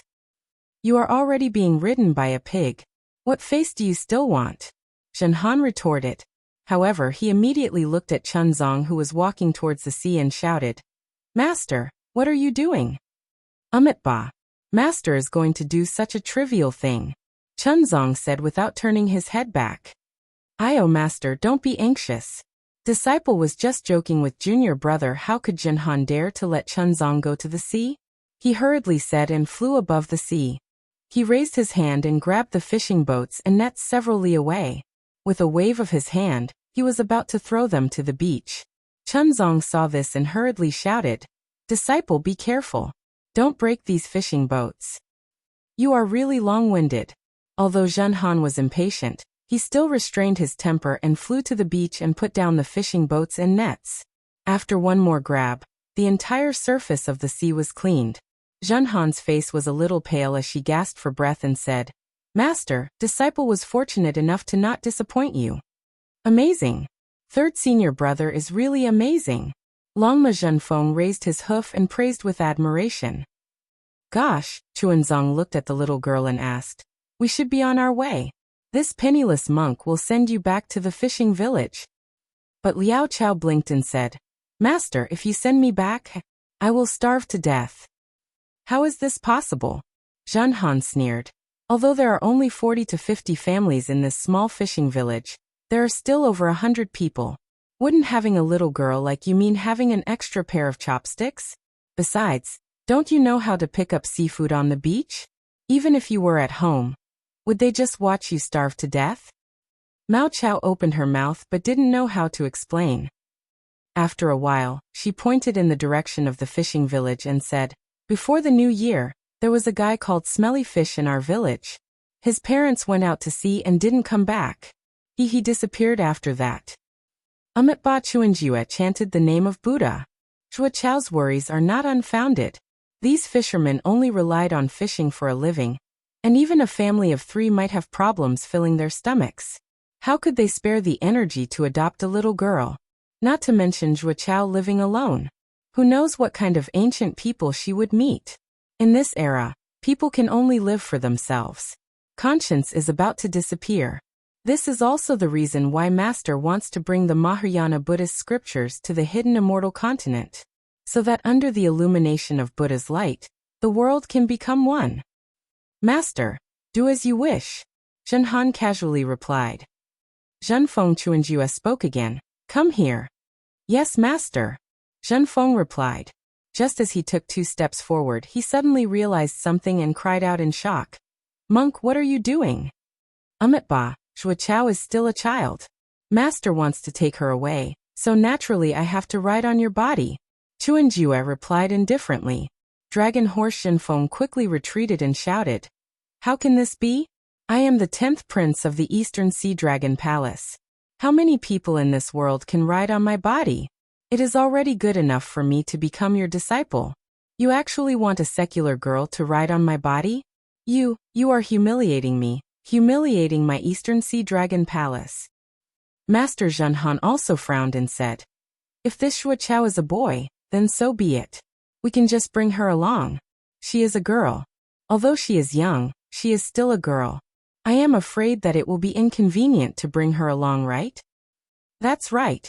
Dragon Horse Zhenfeng retreated far away and shouted, Monk, if you do this, you will make that Eastern Sea conch girl who is infatuated with you sad. Ba, Chuanjue replied. Master will bring Zhua Chao along first. When we reach the city, I will find an honest family or a nunnery and let her stay there. Not good, not good. Zhen Han said anxiously. How can there be an honest family in this world? If master leaves, who knows how they will treat Wuxia? A nunnery is even worse. Wuxia is still so young. How can she become a nun? Ba, then I will leave this matter to you. Chuanjua smiled and said, the hidden immortal continent is the foundation of Confucian cultivators. The immortal palace must have a place to settle the old, the young, the sick and the disabled. Since sutra seeking in extreme bliss has the merit of Confucian cultivators, then Wuxia should also be one of the merit. Monk, you set a trap for me. Zhen Han was startled and became somewhat angry. Chuanjua was not angry and said indifferently, Ba, if the immortal palace is selling dog meat under false pretenses, then you naturally don't have to do it. With that, Chuanjua pulled Wuxiao's hand and said, Wuxiao, follow this poor monk. Yes, master. Wuxiao was very obedient. She stood up and looked at the fishing boat not far away with reluctance. She opened her mouth and wanted to say something, but in the end, she closed her mouth. Chuanjua was very attentive. After walking a few steps, he saw Wuxiao's sad expression and woke up. He turned around and brought Wuxiao to the fishing boat. Master, what are you doing? Dragon Horse Zhenfeng asked hurriedly. Zhenfeng, you go and tidy up the scriptures. Carry the scriptures and other things on your body first. Chuanjua instructed. Zhen Han, you go with master to the fishing village and tidy up the things in Wuxiao's house. After all, this is Wuxiao's house. Don't let her grow up and forget the things in her house. Thank you, master. Wuxiao heard this and tears flowed down her cheeks. No, Zhen Han wanted to say that he didn't want to go, but seeing Chuanjua's firm steps, he knew that he couldn't stop him. He thought for a moment and said, Master, you wait here. Wuxiao, come with me. With that, Chuanjua raised his hand and took Wuxiao into his hand. He stepped on a cloud and impatiently flew to the sky above the fishing village. When Wuxiao pointed at the straw hut, Chuanjua waved his hand and put the entire straw hut into his Qianquan bag. The fishermen in the fishing village were all afraid and hid in their houses, not daring to come out. Wuxiao saw Chuanjua's divine ability and her eyes lit up. She hurriedly shouted, Uncles, I am Wuxiao. My parents were killed by demons and unfortunately met with misfortune. I met a kind monk, and they promised to take me to another place to settle down. You don't have to worry. When I grow up, I will come back to see you. Chuanjua was extremely impatient, but after hearing Wuxiao's words, he couldn't help but look at Wuxiao. After all, this child at such a young age was more meticulous than his age. It was indeed rare. However, Chuanjua didn't think too much about it. After flying back, he told Chuanjua. Chuanjua nodded with a smile. He held his staff in one hand, and the little Wuxiao in the other. He looked at the direction, then looked at the two Zhenkongs who were still fighting in the sky and left. Who is the real one? Who dares to steal my merit? Longma Zhenfeng carried the scripture on his back and looked at the battle in confusion. However, after a moment he shook his tail and sneered. What does this have to do with me? My merit won't be any less. After saying that, Longma Zhenfeng followed behind Chuanjua. However, after a moment, Longma Zhenfeng cursed. Damn it! Why aren't there 2 chastity rings? This scripture is as light as a feather compared to the chastity rings. Behind Longma Zhenfeng, Chuanjua's voice came again. Even if there are 2 chastity rings, won't you still have to carry whoever is killed? Longma Zhenfeng snorted and said with a smile. What if the fake one kills the real one, and the fake one isn't lazy? Maybe he won't ride on my back and show off his prowess? You're dreaming. Chuanjua sneered. How can the fake kill the real one? Do you think that there are so many 8th grade peak elemental energy experts in this world who would come and join in the fun? That's right. Longma Zhenfeng was also interested and said in a low voice, Chuanjua, between the 2 Zhenkongs, which one is the real one and which one is the fake one? Nonsense. The one who came back first is the fake one. The one who came back later is the real one. Chuanjua replied without thinking. Longma Zhenfeng was displeased. You're the one who's talking nonsense. Can't you have a nice chat? The night is long and the stars are shining brightly. Don't you want to talk about the biggest secret of immortals, Buddhas and demons? What's there to talk about? Chuanjua sneered. We're all chess pieces. Fate is never in the hands of chess pieces. No, you don't understand what I mean. Longma Zhenfeng laughed. What I mean is, between the two Zhenfengs, one is the real one and the other is the fake one. Or are both the real one and the fake one? Why did he appear at this time? Oh, Zhenfeng, what do you mean? Chuanjua's curiosity was piqued and she asked curiously. Quickly say it. We just came out from the Eastern Sea. Could it be that you got some news? Guesses are guesses. Third senior brother, you can't slander me. Longma Zhenfeng was somewhat displeased. Although I came from the Eastern Sea, I didn't see the dragon race from the Eastern Sea Dragon Palace. I didn't even see a single marine race from the Dragon Palace. Eldest senior brother can testify to this. Chapter 4568. All right, Jinhan smiled and said, aren't we fellow disciples? I'm just joking with you. Don't take it to heart. He senior brother. Longma Zhenfeng chuckled and asked, I'm just joking. Think about it, Zhenkong wasn't originally in the sutra seeking extreme bliss. He was the monk's disciple. This disciple received a lot of merit, and the two of us talked about it before. But now we still don't know where this fire ape came from. Do you think it's possible that some great sage of the Thousand Beasts sacred realm couldn't stand this fire ape and sent all the beast clans to kick him out of the sutra seeking extreme bliss? Of course. Zhenhan replied without hesitation. This is the most likely scenario. Moreover, Zhenhan glanced at Longma Zhenfeng and said meaningfully, Junior brother, don't you think that the appearance of this fake Zhenkong has a lot to do with the East Sea Dragon Palace's peace? His Longma Zhenfeng couldn't help but suck in a breath of cold air and said in shock, Senior brother, you mean? Since you've already guessed this possibility, why do you need me to say more? Zhenhan smiled and didn't say anything. Don't. Senior brother. Longma Zhenfeng thought of another possibility and couldn't help but feel bad. He quickly smiled and said, I'm just a bystander, so why don't you say it? Zhenhan rolled his eyes and said ambiguously, It's your beast clan's matter. Why do you need me to say it? Although I don't know what happened in the East Sea Dragon Palace, you should be glad that there are two Zhenkongs and not two Zhenfengs. AI, that's right, I didn't think about it at first, but now that senior brother said it, I know Zhenfeng seemed to have some lingering fear in his heart as he replied. It's possible that the great sage of the Great Sage Hall went back on his word. Something happened between the Great Sage Hall and the East Sea Dragon Palace. Fortunately, the East Sea Dragon Palace didn't abandon me, the 10th prince. That's right. Zhenhan smiled and said, You're still the 10th prince of the East Sea Dragon Palace, unlike this fire ape who doesn't have any background at this point. Zhenhan's heart skipped a beat, and he hurriedly transmitted his voice. That's not right. Zhenfeng, do you still remember the snowy mountain? Nonsense. Who doesn't remember the Great Snow Mountain? Namal Methriya Buddha achieved enlightenment, and Zhenjia became our senior brother. Speaking of the Great Snow Mountain, Dragon Horse Zhenfeng immediately thought of its own bloody history and became somewhat angry. Do you think that Taoist Xiao is Zhenkong's backer? Zhenhan reminded. I remember that Taoist Xiao treated Zhenkong quite well back then. Are you kidding me? He's Zhenjia's backer. Dragon Horse Zhenfeng said disapprovingly. That day that human didn't say anything to Zhenkong, and he even cursed at him a lot.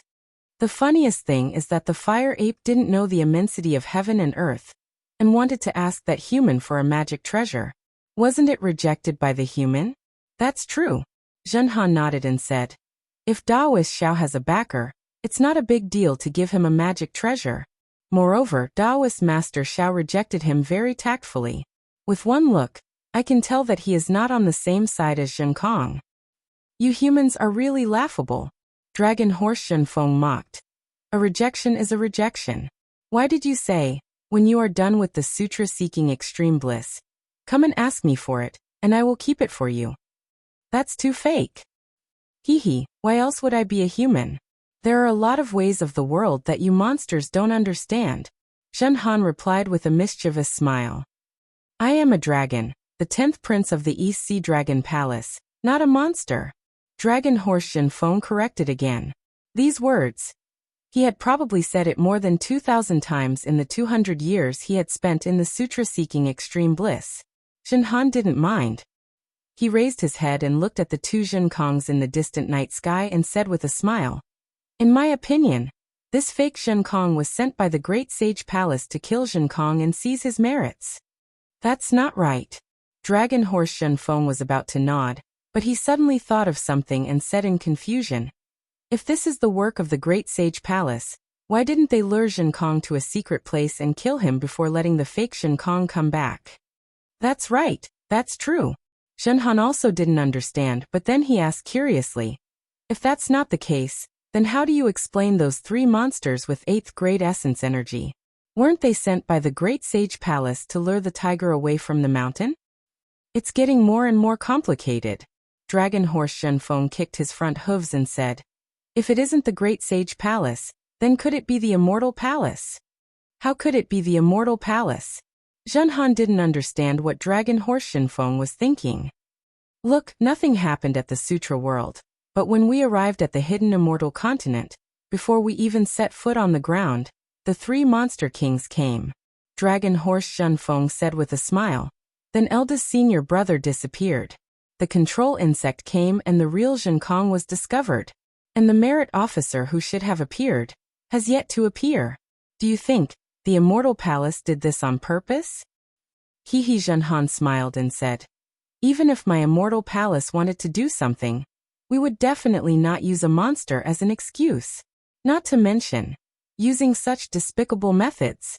There are 3 reasons why there are no merit officers of the immortal palace." "Oh, there are actually 3 reasons? Third senior brother, let's hear it." Dragon Horse Zhenfeng said with interest. "First of all, this sutra seeking in Sutra world is a Buddhist sutra. It has nothing to do with my immortal palace and Confucian cultivators.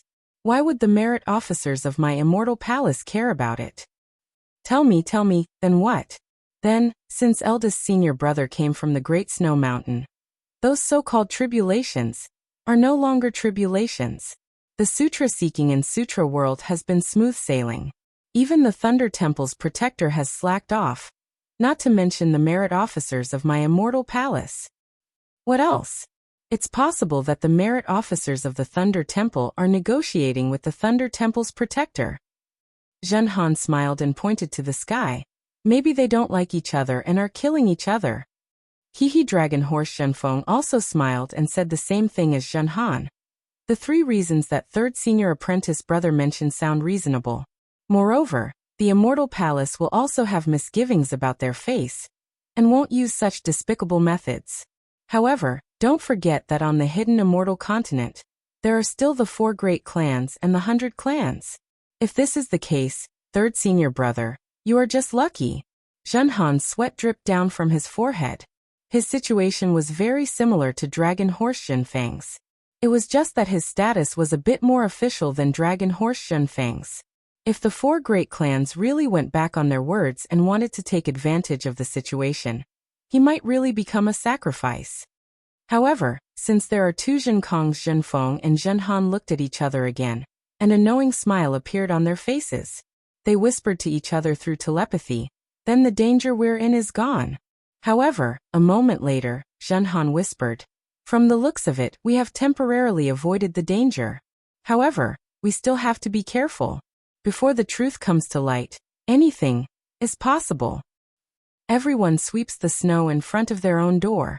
Don't worry about the frost on the roof of others. Draconic Horse Zhenfeng was naturally very interested in this matter and whispered, "Who cares who is the real Zhenkong and who is the fake Zhenkong? Protecting ourselves is the right thing to do." Chunzong pulled Tua Chao and walked at the front. Although he was not much faster than Dragon Horse Zhenfeng and Zhenhan, he still couldn't hear the words of his 2 disciples. He also didn't understand the thoughts of his 2 disciples. He also didn't know that although he had obtained the sutra that could illuminate the hidden immortal continent, could the people who schemed and plotted against each other really let the Mahayana Sutra illuminate the hearts of the people? The night was extremely dark. There were no stars in the sky. Behind them, a gale gradually formed on the sea and a whistling sound gradually sounded. However, this whistling sound couldn't cover up the crackling sound of fighting above Chunzang's head. Occasionally, there would be a loud sound in the distance. It was unknown which Zhenkong was knocked to the ground. Then there would be the sound of hills being smashed and trees being pushed down. Tuachao barely managed to walk for an hour. Then Chunzong carried Tuachao and walked for another hour. Chunzong couldn't hold on anymore. His body was sweating profusely. He stood on the dark road and looked around. There was an indescribable feeling in his heart. However, a smile appeared at the corner of his mouth. This smile was really meaningful. Even Mahavairakana probably couldn't understand the meaning behind it. Zhenhan Chunzong turned his head and looked at Tuachao, who was sleeping on his shoulder. He said, "Go find a place to rest." "Yes, Master," Zhenhan responded. She looked up at the fighting in the night sky and flew up slightly. Her eyes flashed with a clear light. She pointed with her finger and said, "Master, there is a shabby cottage over there. No one lives there. Why don't we go there?" "Okay." Chunzong nodded and was about to walk in that direction. Zhenhan looked at Chunzong and said in a low voice, "Master, give Tuachao to Disciple. Disciple will bring her there and tidy up the cottage." "Ba. Go and tidy up. Tuachao is sleeping soundly. Don't wake him up." Chunzong panted and replied. Zhenhan smiled and said, "Master, you underestimate Disciple. How can Disciple wake Tuachao?" Then, Zhenhan raised her hand and Tuachao gently floated up. Chunzong smiled and let Zhenhan fly away with Tuachao. He didn't know when the fighting in the sky ended. Chuanzong only knew that when he woke up from his meditative state, the entire thatched hut was rattling. The salty sea breeze was blowing outside, and heavy rain was pouring down. The entire thatched hut seemed to be about to be overturned by the storm. The storm had finally come. Chapter 45-69. Amidst the wind and rain, Mo Chao curled up her small body and laid beside Chuanzong. Even the wind and rain couldn't wake her up from her dream of having parents. Looking at the smile on Mo Chao's face, Chuanzong sighed and stood up. As soon as Chuanzong moved, the originally closed wooden door opened with a loud bang. A gust of wind mixed with the cold rain rushed into the thatched cottage. Chuanzong hurriedly stood to the side and blocked the rain that landed on Mo Chao's body. However, a gust of cold wind still woke Chang Chao up. She rubbed her eyes and was about to act coquettishly when the smile on her face disappeared. Returning to reality, she hurriedly stood up carefully and stood beside Chuanzong like a maidservant. Master outside the cottage, the two Zhenkongs each held a magic wand and stared at each other. They spoke in unison. "Tell me which one of us is the real one and which one is the fake one." "The real one stays, the fake one scram." Although the torrential rain outside the cottage was heavy, layers of demonic aura were generated in the space a few feet around the two Zhenkongs. The demonic aura was scorching hot like flames, preventing the torrential rain from landing on the two Zhenkongs.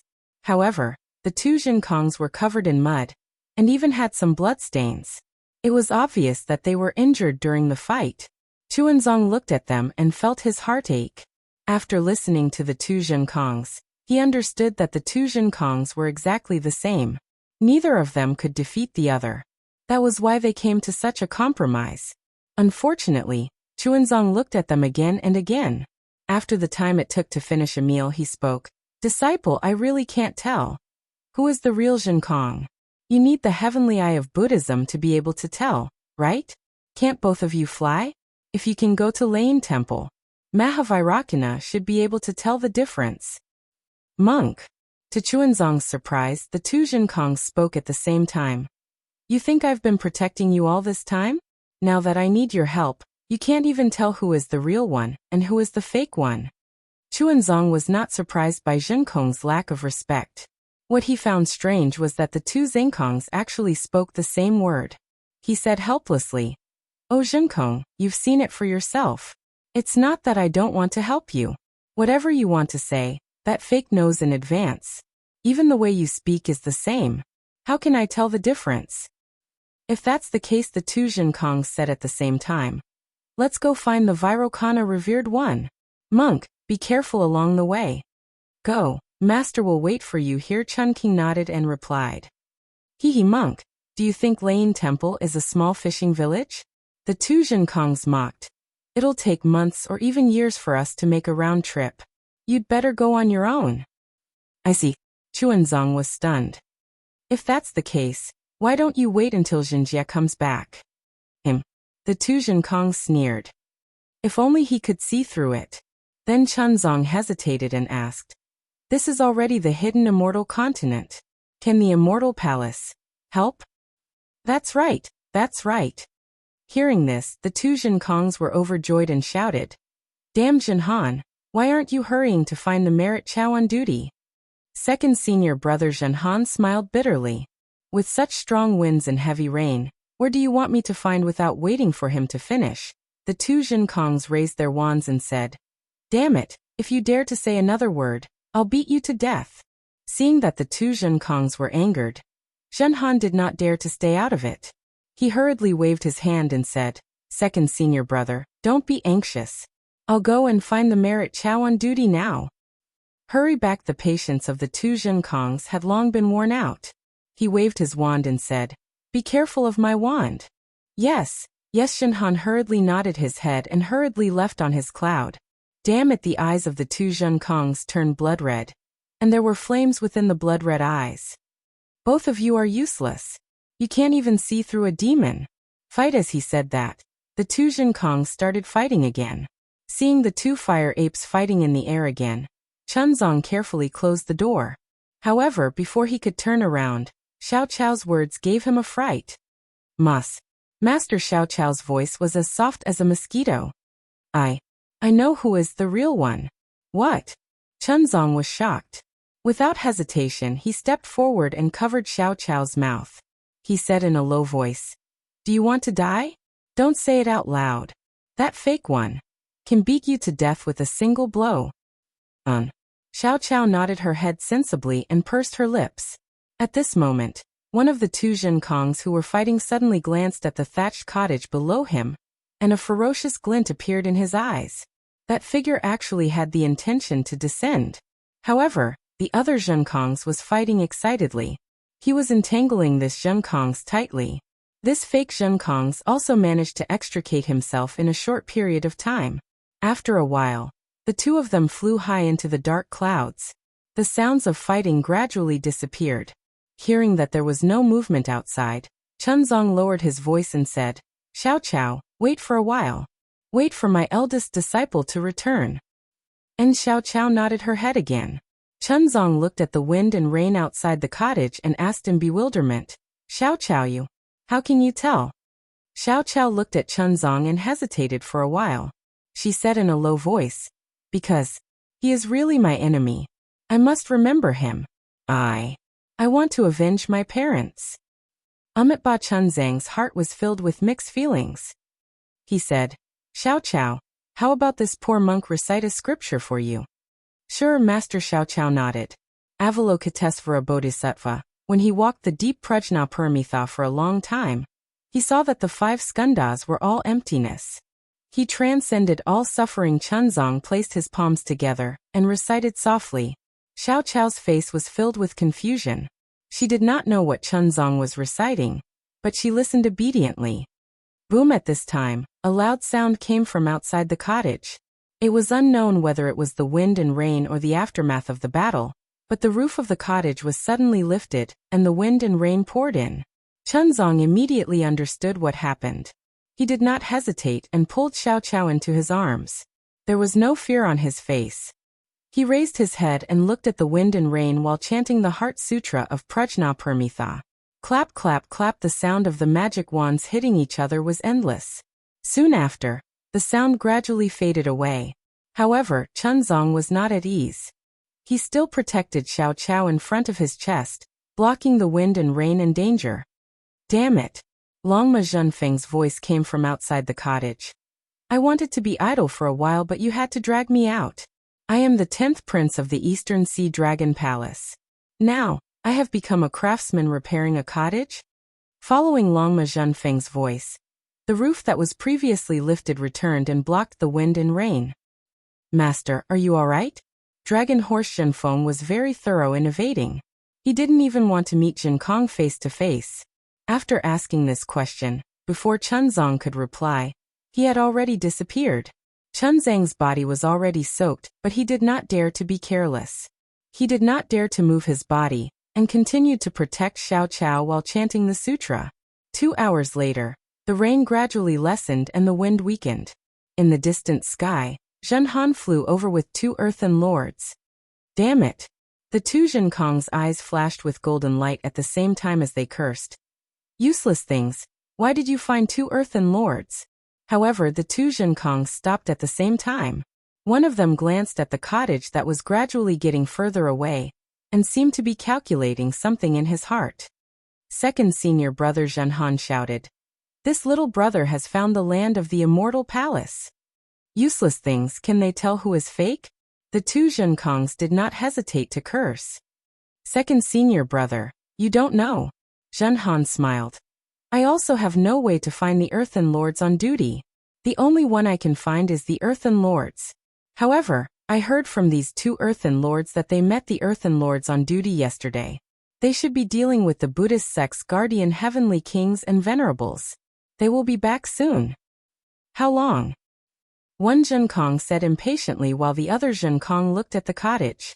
Seeing that the fake Zhenkong did not say anything, the real Zhenkong suddenly turned his head and looked at the fake Zhenkong. The fake Zhenkong laughed coldly. What are you looking at? You fake. When the earthen lords on duty come, you will be exposed. Ha ha ha! The real Zhenkong used his hand to hit his chest and shouted. What a joke, what a joke! Between the 2 of us, who is the one who is afraid? Could it be that you are thinking of escaping?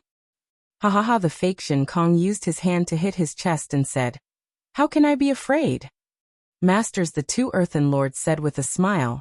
We have already sent a message to the earthen lords on duty. I believe that they will be back soon. Good, good, good. We will wait here. The 2 Zhenkong spoke at the same time. Hearing this, the 2 earthen lords felt their hair stand on end. This was because the 2 fire apes were saying the same words and doing the same actions at the same time. It was truly strange. This wait lasted for a whole hour. The 2 Zhenkong scratched their ears and cheeks anxiously. This was especially so for one of them. His eyes would occasionally flash with an ominous glint, as if he was looking at the 2 earthen lords. However, in reality, he was looking at the ground. Needless to say, this was definitely the fake Zhenkong. He had already heard the words of the earthen lords, and wanted to get rid of the earthen lords. If there was only the real Zhenkong, he would not hesitate to rush down and kill the earthen lords. In fact, he had already tried flying down earlier. However, the real Zhenkong was watching him closely. As long as he moved, the real Zhenkong would fight him. Moreover, the earthen lords were being protected by Chuanzang. The fake Zhenkong would not be able to kill the earthen lords in a short period of time. Furthermore, the 2 earthen lords said that the earthen lords on duty were about to arrive. The fake Zhenkong was unable to grasp who the earthen lords were, what their cultivation level was, and when they would arrive. He was afraid that the moment he landed, the reward would arrive and mess up all the arrangements he had painstakingly made. Therefore, he hesitated again and again. It was during this little bit of hesitation that an hour passed. Looking at the storm and the sky revealing the light, the fake Zhenkong almost didn't dare to believe it. Chapter 4570. Damn it! The fake Zhenkong cursed angrily. He finally made up his mind to attack regardless of the consequences. Unfortunately, as soon as he moved, the real Zhenkong, as he expected, thought that he was going to attack. He also cursed and rushed over with his magic wand. Roar, do you think I am afraid of you? The fake Zhenkong roared furiously. His magic wands rained down like rain, and his body rapidly plummeted to the ground. Swoosh! Right at this moment, for dignified gazes swept over. The moment they landed on the 2 Zhenkongs, they couldn't help but be stunned. Immediately after, for voices came from afar in unison. What is going on? Why are there 2 Zhenkongs? Along with the voice, boom boom, righteous chi rushed down from the sky like a torrent, enveloping the space around the 2 Zhenkongs. Within this righteous chi, 2 Confucian generals in battle armor, and 2 Confucian cultivators in official robes flew over on auspicious clouds. Before they could land, Zhen Han smelled a trace of mellow wine fragrance from the righteous chi. Damn it! Zhen Han cursed in a low voice and looked at the 2 Earth Lords. The 2 Earth Lords seemed to have smelled something, and their faces looked awkward. They looked at each other and hurriedly moved forward to greet the 4 Earth Lords. This lowly one greets the 4 merit officers. Damned Earth Lords. The one in front was a Confucian cultivator wearing a red official robe. He had a fat head and big ears. His stomach was slightly protruding, and the wings on his official hat were slightly swaying. Under the hat, he had a red face and a pair of eyes that were even more protruding than his stomach. This Confucian cultivator was holding an object that looked like an imperial tablet. When he saw the 2 Earth Lords bowing, he scolded. The sutra-seeking state of bliss has just arrived at my hidden immortal continent, and there is such a huge anomaly. Why didn't the 2 of you report it? How should the 2 of you be punished? The 2 Earth Lords panicked and hurriedly reported. For merit officers, this lowly one didn't know that the sutra-seeking state of bliss had passed by this lowly one.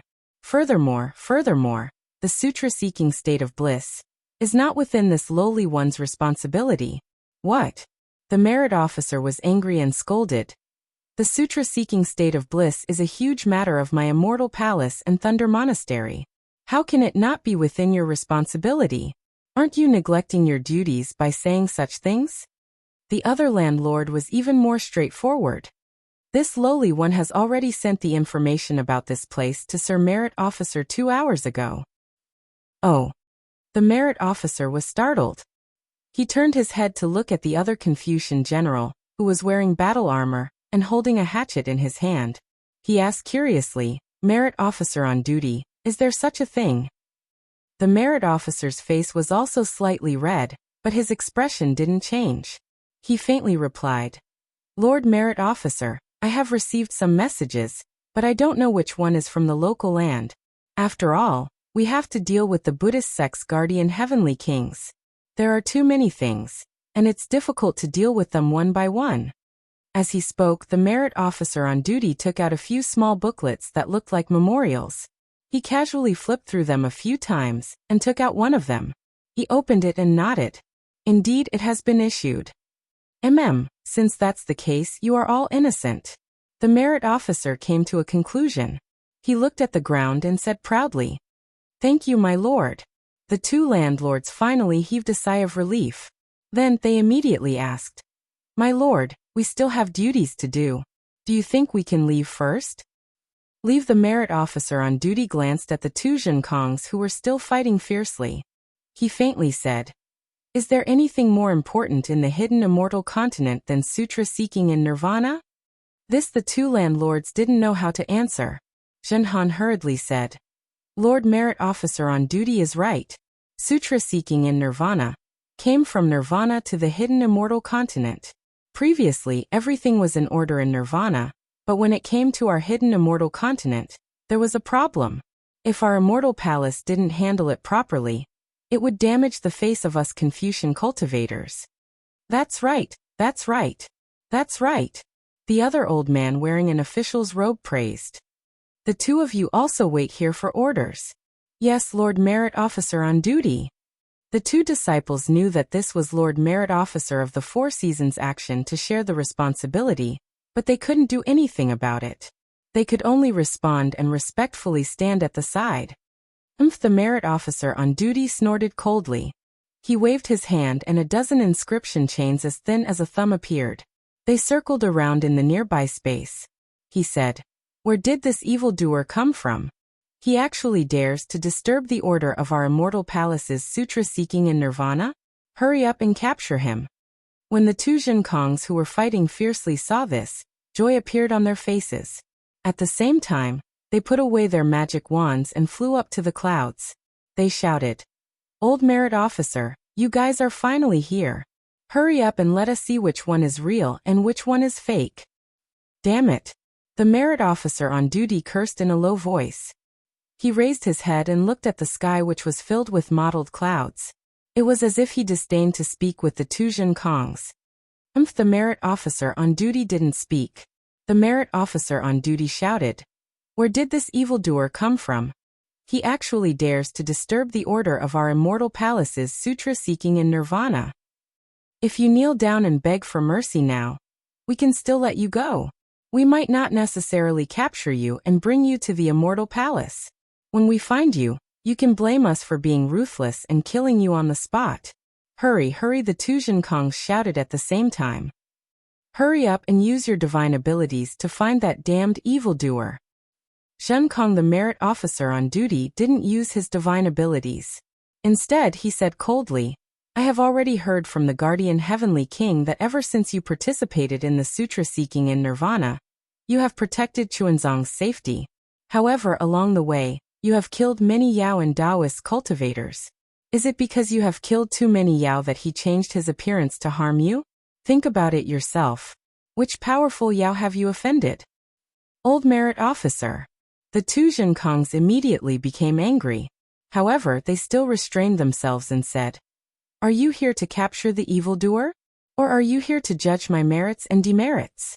The number of Yao and Taoist cultivators I have killed has nothing to do with you. You have no right to judge my merits and demerits. How dare you? The merit officer on duty roared. You are merely a Yao. You are already extremely lucky to have the qualifications to participate in the sutra seeking in nirvana. You actually dare to say such insolent words? Scram. The two Zhen Kongs were furious. Don't try to act sanctimonious in front of me. If you have the ability, then find the fake Zhen Kongs.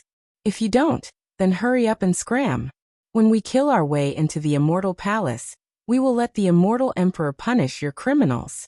With that, the two Zhen Kongs moved and were about to fly towards the depths of the hidden immortal continent. Wait. The merit officer on duty naturally wouldn't let the two Zhen Kongs leave. He retracted his gaze and glanced at them arrogantly. Vile spawn, since you are not willing to grab this last chance, then don't blame me for being impolite. As he spoke, the merit officer slapped his forehead. His eyes flashed with a silver light, and a cold light shone down, covering the two Chens. However, a moment later, the merit officer's face was filled with surprise. He said, Sirs, let's use the four seasons all-seeing technique at the same time. It can't be. The merit officer on duty was astonished. However, when he saw the merit officer on duty's expression, he immediately shut his mouth. A bronze color appeared in his eyes. As for the merit officer on duty and the merit officer on duty who had been silent all this time, a clear light appeared in their eyes and landed on the two Zhen Kongs at the same time. Not to mention the four merit officers, even Zhen Han could clearly see that under the four seasons detection technique, the color of the entire space seemed to have faded. Layers upon layers of light were extinguished and only black and white colors were left. Unfortunately, within the inscription chains, there were two identical Zhen Kongs. Although their hair and clothes were gone, the two fire apes with flickering flames around their bodies were still the same. Cough cough. A moment later, the merit officer on duty coughed and the clear light disappeared. He then said, Zhen Kong, your situation is rather special. The four of us still need to study it. Bullshit. The two Zhen Kongs roared. I've seen many people who don't do a single thing. However, this is the first time I've seen someone as shameless as you. If you have the ability to distinguish the two Zhen Kongs, that's fine. However, since you're so useless, what qualifications do you have to humiliate me? Hit me. As he spoke, the two Zhen Kongs raised their wands at the merit officer on duty. The merit officer on duty clearly didn't expect the two Zhen Kongs to suddenly attack. The wands swept through the sky and instantly shattered the inscription chains. Caught off guard, the wands landed right in front of the merit officer on duty. Damn it. The merit officer on duty was alarmed. He waved his hand and countless pillars of boundless chi surged out like ocean waves in an attempt to block the two wands. Boom! In the blink of an eye, the two wands hit the merit officer on duty. With a loud explosion, the merit officer on duty shattered the merit officer on duty. Even his fingers were dripping with blood. Rebel, rebel! The merit officer on duty shouted. You guys really don't want to live anymore. As he spoke, the merit officer on duty pointed at the merit officer on duty and said, Why aren't you guys killing these two evildoers? Sir, the merit officer on duty and the merit officer on duty looked at each other and replied, We were ordered by the immortal emperor to protect the master and disciple of the sutra seeking extreme bliss. Now that the two Zhen Kongs can't distinguish the real from the fake, we can't do anything. Wu! The two Zhen Kongs' wands once again fell from the sky and attacked the merit officer on duty's forehead. The merit officer on duty was alarmed and hurriedly flew up. As he flew, he shouted, Quick, quick, send a message to Tai Bai Jinxing. He probably hasn't gone far yet. The immortal emperor's decree is in the hands of the merit officer on duty. The merit officer on duty calmly replied, "We don't have a message from Taibai Jinxing." You're tuning in to the Li Mei's Wuxia Whispers YouTube channel. We're so grateful for your support, and don't forget to subscribe to join us on this incredible journey through captivating stories. Your generosity through donations truly makes a world of difference, as it's the primary source of revenue that allows me to expand and enhance this channel for you. Thank you from the bottom of my heart for being a part of this adventure.